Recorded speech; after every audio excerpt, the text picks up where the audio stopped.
ಜ್ಯೋತಿಷ್ಯದ ಪಾಠಕ್ಕೆ ನಿಮ್ಮೆಲ್ಲರಿಗೂ ಸ್ವಾಗತ. ಕಳೆದ ಬಾರಿ ಪಾಠಗಳಲ್ಲಿ ಗ್ರಹಗಳ ಕಾರಕತ್ವಗಳನ್ನು ನೋಡಿದ್ವಿ.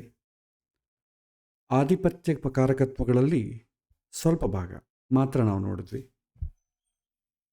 ಇವತ್ತು ದ್ವಾದಶ ಭಾವಗಳಲ್ಲೇ ಮತ್ತಿಷ್ಟು ವಿಚಾರವನ್ನು ತಿಳ್ಕೊಳ್ಳಿಕ್ಕೆ ಪ್ರಯತ್ನ ಮಾಡೋಣ. ಪುನಃ ಮತ್ತೊಮ್ಮೆ ನಾವು ತಿಳ್ಕೊಂಡ್ರೆ, ಲಗ್ನ ಅಂತಂದರೆ ಪೂರ್ವ ದಿಕ್ಕಿನಲ್ಲಿ ಉದಯಿಸುವಂಥ ರಾಶಿ. ಅದರ ಪ್ರಮಾಣ 2 ಗಂಟೆ ಮಾತ್ರ ಇರ್ತದೆ. ಅದನ್ನು ಗಣನೆ ಮಾಡಬೇಕಾದ್ರೆ ಸೂರ್ಯ ಎಲ್ಲಿದ್ದಾನೋ ಅಲ್ಲಿಂದ ನಾವು ಲೆಕ್ಕ ಮಾಡ್ತೇವೆ. ಆ್ಯಕ್ಯುರೇಟಾಗಿ ನಮಗೆ ಬೇಕಂತಂದಾಗ date of birth, time, place ಮೂರನ್ನು ಗಣನೆ ಮಾಡಿ ಸಾಫ್ಟ್ವೇರ್ ಮುಖಾಂತರವಾಗಿಯೋ ಆ್ಯಪ್ಸ್ ಮುಖಾಂತರವಾಗಿಯೋ ನಾವು ಡೇಟಾ ಹಾಕಿದರೆ ನಾವು ಆ ಸಮಯಕ್ಕೆ ಲಗ್ನ ಯಾವುದಿದೆ, ಪೂರ್ವ ದಿಕ್ಕಿನಲ್ಲಿ ಯಾವ ರಾಶಿ ಉದಯಿಸ್ತಾ ಇದೆ ಅಂತಂಬುದು ಗೊತ್ತಾಗ್ತದೆ. ಆ ಉದಯಿಸುವ ರಾಶಿಯನ್ನು 1ನೇ ಮನೆ ಲಗ್ನ ಸ್ಥಾನ ಅಂತ ನಾವು ಕರಿತೇವೆ. ಅಲ್ಲಿಂದ ನಾವು ಉಳಿದ ಭಾವಗಳನ್ನೆಲ್ಲ ಕೌಂಟ್ ಮಾಡ್ಕೊಳ್ತಾ ಬರ್ತೇವೆ. ಆ ಥರ ಕೌಂಟ್ ಮಾಡ್ಕೊಳ್ತಾ ಬರುವಾಗ ಒಂದೊಂದು ಭಾವಕ್ಕೂ ಕೆಲವಿನ ವಿಷಯಗಳನ್ನು ಸೂಚನೆಗಾಗಿ ಇಟ್ಟಿರ್ತಾರೆ. ಆ ರೀತಿಯಲ್ಲಿ ನಾವು ಕಳೆದ ಬಾರಿ 4 ಭಾವಸ್ಥಾನಗಳನ್ನು ನೋಡಿದ್ವಿ. ಮೊದಲಾಗಿ ಲಗ್ನ ಭಾವ. ಒಬ್ಬ ವ್ಯಕ್ತಿ ಹುಟ್ಟಿದ ಸಮಯದಲ್ಲಿ ಯಾವ ಲಗ್ನ ಆಗುತ್ತೋ ಆ ಲಗ್ನಕ್ಕೆ ಅಧಿಪತಿ ಯಾರಾಗ್ತಾರೆ, ಆ ಅಧಿಪತಿಯ ಬಲದ ಸಹಾಯದಿಂದ ಈ ಕೆಳಗಿನ ತಿಳಿಸಿದಂಥ ವಿಷಯಗಳನ್ನೆಲ್ಲ ಕೂಡ ನಾವು ತಿಳ್ಕೊಳ್ಬೋದು. ಶರೀರ, ರೂಪ, ಆತ್ಮಕ್ಕೆ ಸಂಬಂಧಪಟ್ಟ ಸ್ವಭಾವ, ಮನಸ್ಸು, ವ್ಯಕ್ತಿತ್ವ, ಆರೋಗ್ಯ ಬಲ, ಅದೃಷ್ಟ, ಪೂರ್ವಪುಣ್ಯ, ಇವೆಲ್ಲ ಕೂಡ ಯಾವುದು ಲಗ್ನ ಆಗುತ್ತೋ ಆ ಲಗ್ನಾಧಿಪತಿಯ ಬಲದಿಂದ ತಿಳ್ಕೊಳ್ತೇವೆ. ಅದೇ ರೀತಿಯಾಗಿ ಉಳಿದಂಥ ಸ್ಥಾನಗಳು, 2ನೇ ಮನೆ ಮುಖ್ಯವಾಗಿ ನಾವು ನೋಡೋದು ಕುಟುಂಬ ಸ್ಥಾನ ಅಂತ ಕರಿತೇವೆ. ಫ್ಯಾಮಿಲಿ ಬಗ್ಗೆ ತಿಳ್ಕೊಳ್ಬೇಕು, ಅಥವಾ ಈ ಜೀವ ಏನು ಹುಟ್ಟಿದೆ ಅದು ಯಾವ ಥರ ಫ್ಯಾಮಿಲಿ ಇರುವಂಥ ಮನೆಗೆ ಹುಟ್ಟುತ್ತದೆ, ಅದರ ಫ್ಯಾಮಿಲಿ ಹೇಗೆ ಆಯ್ಕೆ ಮಾಡಿಕೊಂಡಿದೆ ಅಂತಂಬೋದು 2ನೇ ಮನೆ ಸೂಚನೆ ಮಾಡ್ತದೆ. ನಾವು ಕಳೆದ ಪಾಠದಲ್ಲಿ ಹೇಳಿದ್ವಿ, ಭಾವಸ್ಥಾನಗಳು ಪೂರ್ವ ಪುಣ್ಯವನ್ನು ಪಾಪವನ್ನು ಸೂಚನೆ ಮಾಡ್ತದೆ. ಇವುಗಳು ಎಕ್ಸ್ಟರ್ನಲ್ಲಿ ಎಕ್ಸ್ಪೀರಿಯನ್ಸ್ ಆಗುವಂಥ ವಿಷಯಗಳು. ಗ್ರಹಗಳ ಸಹಜ ಕಾರಕತ್ವ ಇಂಟರ್ನಲ್ ಎಕ್ಸ್ಪೀರಿಯನ್ಸನ್ನು ಸೂಚನೆ ಮಾಡ್ತದೆ. ಭಾವಗಳ ಕಾರಕತ್ವ ಎಕ್ಸ್ಟರ್ನಲ್ ಸಂಬಂಧಪಟ್ಟ ವಿಷಯಗಳನ್ನು, ಅನುಭವವನ್ನು ಸೂಚನೆ ಮಾಡ್ತದೆ. ಸೊ ನಾನು ಯಾವ ಥರ ಹಣವನ್ನು ಪಡೆದಿರ್ತೇನೆ, ಹಣ ಪಡಿಬೇಕಾದ್ರೆ ಕಳೆದ ಜನ್ಮದಲ್ಲಿ ನಾವು ಹಣದಿಂದ ಇನ್ನೊಬ್ಬರಿಗೆ ಉಪಯೋಗ ಆಗಿರಬೇಕು. ಭಗವದ್ಗೀತೆಯಲ್ಲೇ ಹೇಳ್ತಾರಲ್ಲ, ಸಾತ್ವಿಕ ದಾನ, ರಾಜಸ ದಾನ, ತಾಮಸ ದಾನ. ಸಾತ್ವಿಕ ದಾನ ಎಷ್ಟು ಜಾಸ್ತಿ ಮಾಡಿರ್ತೀವೋ 2ನೇ ಮನ ಅಷ್ಟು ಬಲ ಆಗ್ತದೆ. ನಾವು ಹಿಂದೆ ಏನು ಮಾಡಿದ್ದೀವೋ ಅದನ್ನು ನಾವಿಲ್ಲಿ ಸೂಚನೆ ನೋಡಿಸ್ತೇವೆ. ನಾವು ಎಕ್ಸಾಮಿನೇಷನ್ ಚೆನ್ನಾಗಿ ಬರ್ತಿದ್ದೀವಿ ಅಂತಂದರೆ ನಮಗೆ ರಿಸಲ್ಟ್ ಏನಾಗ್ತದೆ, ಪ್ರೋಗ್ರೆಸ್ ರಿಪೋರ್ಟಲ್ಲಿ ಮಾರ್ಕ್ಸ್ ಜಾಸ್ತಿ ಬರುತ್ತೆ. ಪ್ರೋಗ್ರೆಸ್ ರಿಪೋರ್ಟ್ ಮಾರ್ಕ್ಸ್ ಚೆನ್ನಾಗಿದೆ ಅಂದರೆ ಅರ್ಥ ಏನು, ಚೆನ್ನಾಗಿ ಓದಿದ್ದಾನೆ ಅಂತ ಅರ್ಥ. 99 ಮಾರ್ಕ್ಸ್ ಬಂದ್ರೇನು, ತುಂಬ ಚೆನ್ನಾಗಿ ಕಷ್ಟಪಟ್ಟಿದ್ದಾನಪ್ಪ, ಚೆನ್ನಾಗಿ ಓದಿದ್ದಾನೆ ಅಂತ ಅರ್ಥ. 35 ಮಾರ್ಕ್ ಬಂದರೆ ಏನೂ ಓದಿಲ್ಲ ಅಂತ ಅರ್ಥ. ಅದೇ ರೀತಿ ಜಾತಕ ಎಂಬುದು ಜೀವದ ಒಂದು ಪ್ರೋಗ್ರೆಸ್ ರಿಪೋರ್ಟ್. ಅದರಲ್ಲಿ 2ಯ ಸ್ಥಾನ ಬಲವಾಗಿದೆ ಅಂತಂದರೆ ಹಿಂದಿನ ಜನ್ಮದಲ್ಲಿ ದಾನ ಮಾಡಿದ್ದಾನೆ ಅಂತ ಅರ್ಥ. 2ಯ ಸ್ಥಾನ ಬಲಹೀನವಾಗಿತ್ತಂದರೆ ಹಿಂದಿನ ಜನ್ಮ ದಾನ ಮಾಡಿಲ್ಲ ಅಂತ ಅರ್ಥ. ತಾನು ಏನನ್ನೂ ಮಾಡಿಲ್ಲ, ಸ್ವಾರ್ಥದಿಂದ ತನ್ನ ವಂಚನೆಗೋಸ್ಕರ ಎಲ್ಲರನ್ನ ಉಪಯೋಗ ಮಾಡಿಕೊಂಡಿದ್ದಾನೆ, ತಾನು ಯಾರಿಗೂ ಉಪಯೋಗ ಆಗಿಲ್ಲ ಅಂತ ಅರ್ಥ. ಅಷ್ಟೆ. ಜಾತಕ ಎಂಬುದೇ ಪ್ರೋಗ್ರೆಸ್ ರಿಪೋರ್ಟ್. ಇದು ತಲೆಗಿಟ್ಕೋಬೇಕು, ಮರಿಬಾರ್ದು. ಅಷ್ಟೇ ಆಗಲಿ, ನನಗೆ ಅದೃಷ್ಟ ತರುವಂಥ ಒಂದು ಮಹಾ ವ್ಯವಸ್ಥೆ ಅಂತ ಯಾರೂ ಭಾವಿಸತಕ್ಕದ್ದಂತಲ್ಲ. 2ನೇ ಮನೆ ಕುಟುಂಬದ ಬಗ್ಗೆ, ಹಣದ ಬಗ್ಗೆ ನಾನು ಮಾತಾಡೋದು. ಕೆಲವೊಂದು ಜನ ಮಾತಾಡುವಾಗ ತುಂಬ ಸೌಮ್ಯವಾಗಿ ಸಂತೋಷವಾಗಿ ಮಾತಾಡ್ತಾರೆ. ಕೆಲವೊಂದು ಜನಕ್ಕೆ ಸೌಮ್ಯವಾಗಿ ಮಾತಾಡ್ಲಿಕ್ಕೆ ಬರೋದೇ ಇಲ್ಲ. ಕಾರಣ 2ಯ ಸ್ಥಾನ, ನೇತ್ರ. ಯಾಕೆಂದರೆ ಮಾತಾಡಬೇಕಾದ್ರೂ ಕೂಡ ಎಕ್ಸ್ಪೀರಿಯನ್ಸ್ ಬೇಕು, ಸ್ಕಿಲ್ ಬೇಕು. ಹಿಂದಿನ ಜನ್ಮಗಳಲ್ಲಿ ನಾವು ಒಳ್ಳೆಯ ಸ್ಕಿಲ್ಲನ್ನು ಬೆಳೆಸಿಕೊಂಡು ಎಲ್ಲರ ಹತ್ರ ಒಳ್ಳೆ ರೀತಿಯಾಗಿ ಮಾತಾಡಿ ನಡ್ಕೊಂಡು ಬಂದರೆ ಈ ಜನ್ಮದಲ್ಲೂ ಅದೇ ಕ್ಯಾರಿ ಫಾರ್ವರ್ಡ್ ಆಗ್ತದೆ. ಇಲ್ಲ ಅಂತಂದರೆ ಅದು ಕ್ಯಾರಿ ಫಾರ್ವರ್ಡ್ ಆಗಲ್ಲ. ಕಣ್ಣಿನ ಬಗ್ಗೆ ತಿಳ್ಕೊಳ್ಬೇಕಾದ್ರೆ ಪ್ರೈಮರಿ ಎಜುಕೇಷನ್, ಫ್ಯಾಮಿಲಿ ಜೊತೆ ಸಂತೋಷವಾಗಿರಲಿಕ್ಕೆ ಅದರ ಜೊತೆ ಎಜುಕೇಷನ್, ಅದು ಪ್ರೈಮರಿ ಎಜುಕೇಷನ್ ಅಂತೇವೆ. ಆಮೇಲೆ ಈ ಪ್ರಪಂಚದಿಂದ ಬಿಟ್ಟು ಹೋಗಬೇಕಾದ್ರೆ, ಶರೀರವನ್ನು ಬಿಟ್ಟು ಬೇರೆ ಶರೀರವನ್ನು ಚೇಂಜ್ ಮಾಡ್ಕೋಬೇಕಾದ್ರೆ ಅದನ್ನು ನಾವು ಡೆತ್ ಅಂತೇವೆ. ಅದನ್ನು ಕೂಡ ದ್ವಿತೀಯ ಭಾವನೆ ಸೂಚನೆ ಮಾಡ್ತದೆ. ಮೂರನೇದು ಕನಿಷ್ಠ ಭ್ರಾತೃಸ್ಥಾನ, ತಮ್ಮ ಅಥವಾ ತಂಗಿ, ನಮ್ಮಲ್ಲಿರುವಂಥ ಧೈರ್ಯ, ಕಿವಿಗೆ ಸಂಬಂಧಪಟ್ಟ ವಿಚಾರ, ಕೋಪ, ಅಹಂಕಾರ, ಉಪಾಯ, ಮಿತ್ರರು, ಇವುಗಳ ವಿಚಾರವನ್ನು ನಾವು ನೋಡ್ತೇವೆ. ಮನುಷ್ಯನಿಗೆ ಬೇಕಾದ ವಿಷಯದಲ್ಲಿ ಜಾಸ್ತಿ ಏನಿಲ್ಲ. ತಮ್ಮನ ಬಗ್ಗೆ ತಂಗಿ ಬಗ್ಗೆ ತಿಳ್ಕೊಳ್ಬೋದು. ಅದರಲ್ಲಿ ಆಸ್ತಿ, ಗಲಾಟೆ, ಸಹಾಯ ಅವ್ರು ನಂಗೆ ಮಾಡ್ತಾರಾ, ಈ ರೀತಿ ವಿಚಾರಗಳಲ್ಲಿ ತಿಳ್ಕೊಳ್ಳಿಕ್ಕೆ ಅವಕಾಶ ಉಂಟು. ನಾಲ್ಕನೇ ಭಾವ, ಇದು ತುಂಬ ಮುಖ್ಯವಾದ ಭಾವ, ಮನುಷ್ಯನಿಗೆ ಬೇಕಾದಂಥ ಭಾವ, ಸುಖ ಸ್ಥಾನ, ಕಂಫರ್ಟ್. ಎಲ್ಲರಿಗೂ ಬೇಕಾದ್ದೇನು ಕಂಫರ್ಟ್. ನಾವು ಇವತ್ತು ಓದಿಕೊಳ್ಳೋದಾಗಲಿ, ಉದ್ಯೋಗ ಮಾಡಿಕೊಳ್ಳೋದಾಗಲಿ, ವಿವಾಹ ಮಾಡಿಕೊಳ್ಳೋದಾಗಲಿ ಎಲ್ಲವೂ ಕೂಡ ಕಂಫರ್ಟ್ಗಾಗಿಯೇ. ಸಂತಾನ ಎಂಬುದು ಕಂಫರ್ಟಿಗಲ್ಲ, ಬಟ್ ಉಳಿದ ಮೂರು ಬಂದು ಕಂಫರ್ಟ್ಗೆ. ಸೊ ಆ ಕಂಫರ್ಟಿಗೆ ಸಂಬಂಧಪಟ್ಟ ಮನೆ ಚತುರ್ಥ ಸ್ಥಾನ. ಯಾವ ರೀತಿ ಕಂಫರ್ಟ್ ಇರ್ತದೆ? ಮೊದಲ ಮಗು ಕಂಫರ್ಟ್ ತಾಯಿ. ಎರಡನೇ ಕಂಫರ್ಟ್ ದುಡ್ಡಿರಬೇಕು. ದುಡ್ಡಿರ್ಬೇಕಾದ್ರೆ ಓದಬೇಕಲ್ಲ, ಎಜುಕೇಷನ್, ಬುದ್ಧಿವಂತಿಕೆ, ಅದು ಒಂದು ಕಂಫರ್ಟ್. ಆಮೇಲೆ ವಾಹನ ಸೌಖ್ಯ, ವಾಹನ ಇದ್ದರೆ ಕಂಫರ್ಟ್. ಆಮೇಲೆ ಮನೆ ಕಂಫರ್ಟ್. ಆಮೇಲೆ ಅಗ್ರಿಕಲ್ಚರ್, ಹಣಕ್ಕೆ ಬೇಕಾದಂಥ ಇನ್ಕಮ್ ಬಂದರೆ ಅದೊಂದು ಕಂಫರ್ಟ್. ಹಿಂದಿನ ಕಾಲದಲ್ಲಿ ಅಗ್ರಿಕಲ್ಚರ್ ಆಗಲಿ, ಹಸುಗಳಿರೋದಾಗಲಿ, ಇವೆಲ್ಲ ಕೂಡ ಕಂಫರ್ಟ್ ಝೋನ್ ಲೆಕ್ಕಿಸ್ಲಿಕ್ಕೆ ಯೂಸ್ ಮಾಡ್ತಿದ್ರು. ನಾವಿವತ್ತು ಉದ್ಯೋಗವನ್ನು ನೋಡ್ತೇವೆ, ಯಾವ ಥರ ಉದ್ಯೋಗ ಮಾಡ್ತಾ ಇದ್ದಾನೆ, ಯಾವ ಬಿಸ್ನೆಸ್ ಇಟ್ಟಿದ್ದಾನೆ, ಅದರ ಮೇಲೆ ನಾವು ಕಂಫರ್ಟ್ ಝೋನ್ ಲೆಕ್ಕ ಹಾಕ್ತೇವೆ. ಹಿಂದಿನ ಕಾಲ ಈ ರೀತಿ ಲೆಕ್ಕ ಮಾಡ್ತಿದ್ರು. ಆಮೇಲೆ ಬಂಧುಗಳ ಬಗ್ಗೆ ತಿಳ್ಕೊಳ್ಬೇಕಾದ್ರೆ, ಮುಖದ ಬಗ್ಗೆ ತಿಳ್ಕೊಳ್ಬೇಕಾದ್ರೆ, ಇವೆಲ್ಲ ಕೂಡ ಸ್ಥಿರಾಸ್ತಿ, ಫಿಕ್ಸ್ಡ್ ಪ್ರಾಪರ್ಟೀಸ್, ಇವೆಲ್ಲ ಕೂಡ ನಾಲ್ಕನೇ ಸ್ಥಾನದಿಂದ ನೋಡ್ತೇವೆ. ಇಲ್ಲಿಗೆ ಕಳೆದ ಬಾರಿ ನಾವು ಹೇಳಿದ್ದನ್ನು ನೋಡಿದ್ವಿ. ಉಳಿದಂಥ ಭಾವಸ್ಥಾನಗಳನ್ನು ಇವತ್ತು ನೋಡೋಣ. ಪಂಚಮ ಸ್ಥಾನ, ಇದನ್ನು ಕೂಡ ಪೂರ್ವ ಪುಣ್ಯ ಸ್ಥಾನ ಅಂತಲೇ ಕರೀತಾರೆ. ಹಿಂದಿನ ಕಾಲದಲ್ಲಿ ಎಜುಕೇಷನ್ ಎಂಬುದಕ್ಕೆ ಫಿಫ್ತ್ ಹೌಸನ್ನು ನೋಡ್ತಿದ್ರು. ಎಜುಕೇಷನ್ ಮೋಟೋ ಏನೋ ಅದರ ಮೇಲೆ ಭಾವ ಅಂತಂಬೋದು ಆಯ್ಕೆ ಮಾಡಿಕೊಳ್ತೇವೆ. ಎಜುಕೇಷನ್ ಮೋಟೋ ಇವತ್ತೇನಾಗ್ತದೆ, ಮೆಜಾರಿಟಿ ಎಜುಕೇಷನ್ ಮೋಟೋ ಬಂದು ಕಂಫರ್ಟನ್ನು ಪಡಿಲಿಕ್ಕಾದ ಕಾರಣ ಫೋರ್ತ್ ಹೌಸ್ ಈಸ್ ಎಜುಕೇಷನ್. ಹಿಂದಿನ ಕಾಲದಲ್ಲಿ ಎಜುಕೇಷನ್ ಯಾಕೆ ಅಂತಂದರೆ ಇಂಟೆಲಿಜೆನ್ಸ್ ಬೆಳೆಸಿಕೊಳ್ಬೇಕು, ಬುದ್ಧಿಯನ್ನು ಬೆಳೆಸಿಕೊಳ್ಳಬೇಕು. ಅದಕ್ಕೋಸ್ಕರ ಫಿಫ್ತ್ ಹೌಸ್ ನೋಡ್ತಿದ್ರು. ಇವತ್ತು ಕೂಡ ಕಂಫರ್ಟ್ ಝೋನ್ ಆದಮೇಲೆ ಇನ್ನು ನಾನು ಬುದ್ಧಿವಂತಿಕೆ ಬೆಳೆಸಿಕೊಳ್ಳಬೇಕು ಅಂತ ಸ್ವಲ್ಪ ಜನ ಪ್ರಯತ್ನ ಮಾಡ್ತಾರೆ. ಹೈಯರ್ ಎಜುಕೇಷನ್, ಸ್ಪೆಷಲೈಸ್ಡ್ ಎಜುಕೇಷನ್ ಅಂತೇವೆ. ಅದಕ್ಕೆ ನಾವು ಫಿಫ್ತ್ ಹೌಸ್ ನೋಡ್ತೇವೆ. ಇದು ವಿವೇಕ ಪ್ರಜ್ಞೆ, ಮನುಷ್ಯನ ಬುದ್ಧಿವಂತಿಕೆ, ಪ್ರಜ್ಞೆ, ಪಾಂಡಿತ್ಯ, ಬುದ್ಧಿ ಇದನ್ನೆಲ್ಲ ಸೂಚನೆ ಮಾಡುವಂಥ ಮನೆ. ಸದ್ಯಕ್ಕೆ ಕಂಫರ್ಟ್ ಝೋನಿಗಿಂತಲೂ ಬೇರೆಯಾಗಿ ನಾನು ತಿಳ್ಕೊಳ್ಬೇಕು, ವಿದ್ಯೆಯನ್ನು ಪಡಿಬೇಕು ಅಂತಂದರೆ ಫಿಫ್ತ್ ಹೌಸ್ ನೋಡ್ತೇವೆ. ಮುಖ್ಯವಾಗಿ ನೋಡುವಂಥದ್ದು ಸಂತಾನ ಸ್ಥಾನ, ಮಕ್ಕಳ ಬಗ್ಗೆ. ಲಗ್ನ ಅಂದರೆ ನಾನು, ಎರಡನೇ ಮನೆ ಅಂದರೆ ನನ್ನ ಕುಟುಂಬ, ಮೂರನೇ ಮನೆ ಅಂತಂದರೆ ನನ್ನ ಶತ್ರು, ನನ್ನ ಬಂಧು, ಫ್ರೆಂಡ್ಸ್ ಬರ್ತಾರೆ, ನಾಲ್ಕನೇ ಮನೆ ನನ್ನ ತಾಯಿ, ಐದನೇ ಮನೆ ನನ್ನ ಮಕ್ಕಳು. ರಿಲೇಷನ್ಶಿಪ್ ವೈಸ್ ನೋಡಬೇಕು ಅಂತಂದರೆ ಸಂತಾನ ಸ್ಥಾನ. ಭಾಳ ಜನ ಮಕ್ಕಳು ಯಾವಾಗುತ್ತೆ, ಮಕ್ಕಳಾಗೋ ಯೋಗ ಇದೆಯಾ ಅಂದರೆ ಹಿಂದಿನ ಜನ್ಮದಲ್ಲಿ ಅದಕ್ಕೆ ಸಂಬಂಧಪಟ್ಟ ಪುಣ್ಯ ಇದೆಯಾ ಅಂತ ಅರ್ಥ. ಅದನ್ನು ನೋಡಬೇಕಾದ್ರೆ ಪಂಚಮ ಸ್ಥಾನವನ್ನು ನೋಡ್ತೇವೆ. ಇದನ್ನು ಕೂಡ ಪೂರ್ವ ಪುಣ್ಯ ಸ್ಥಾನ ಅಂತ ನೋಡ್ತೇವೆ. ಪೂರ್ವ ಜನ್ಮದಲ್ಲಿ ಪುಣ್ಯ ಇದ್ರೇ ಬುದ್ಧಿ ಅಂತಂಬುದು ಬೆಳೆಯುತ್ತೆ. ಬುದ್ಧಿ ಕರ್ಮಾನುಸಾರಣಿ ಅಂತ ನೀವು ಕೇಳಿರ್ತೀರ. ಬುದ್ಧಿ ಚೆನ್ನಾಗಿರ್ಬೇಕಂದ್ರೆ ಒಳ್ಳೆ ಕರ್ಮ ಇರಬೇಕು, ಪುಣ್ಯ ಇರಬೇಕು. ಆ ಪುಣ್ಯ ಸೂಚನೆ ಮಾಡುವಂಥ ಮನೆ ಯಾವುದಂದರೆ ಫಿಫ್ತ್ ಹೌಸ್ ಆಫ್ ಇಂಟೆಲಿಜೆನ್ಸ್ ಅಂತೇವೆ. ಇಂಟೆಲಿಜೆನ್ಸ್ ಯಾರು ಜಾಸ್ತಿ ಇರ್ತೀಯೋ ಹೈಯರ್ ಎಜುಕೇಷನ್ ಓದ್ತಾನೆ, ಪಾಂಡಿತ್ಯವನ್ನು ಬೆಳೆಸಿಕೊಡ್ತಾನೆ.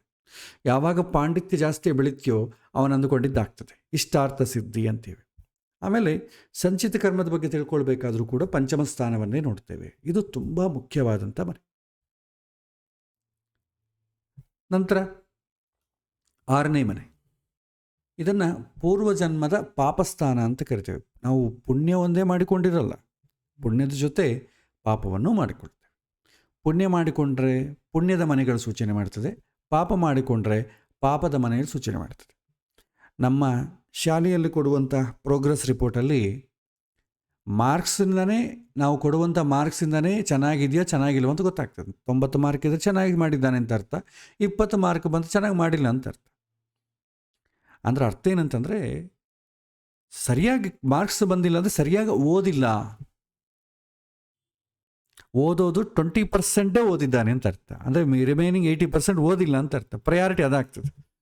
ಸೊ ಇಲ್ಲಿ ಕೂಡ ಪುಣ್ಯ ಜಾಸ್ತಿ ಮಾಡಿಲ್ಲ ಅಂತಂದ್ರೆ ಅರ್ಥ ಏನು, ಪಾಪ ಜಾಸ್ತಿ ಮಾಡಿದ್ದಾನೆ ಅಂತ ಅರ್ಥ. ಅಂದರೆ ಎರಡಕ್ಕೂ ಸಪರೇಟ್ ಆಗಿರ್ತದೆ. ಪುಣ್ಯವನ್ನು ಸೂಚನೆ ಮಾಡುವಂಥ ಮನೆಗಳೇ ಬೇರೆ, ಪಾಪವನ್ನು ಸೂಚನೆ ಮಾಡುವಂಥ ಮನೆಗಳೇ ಬೇರೆ. ಎರಡೂ ಒಂದೇ ಆಗಲ್ಲ.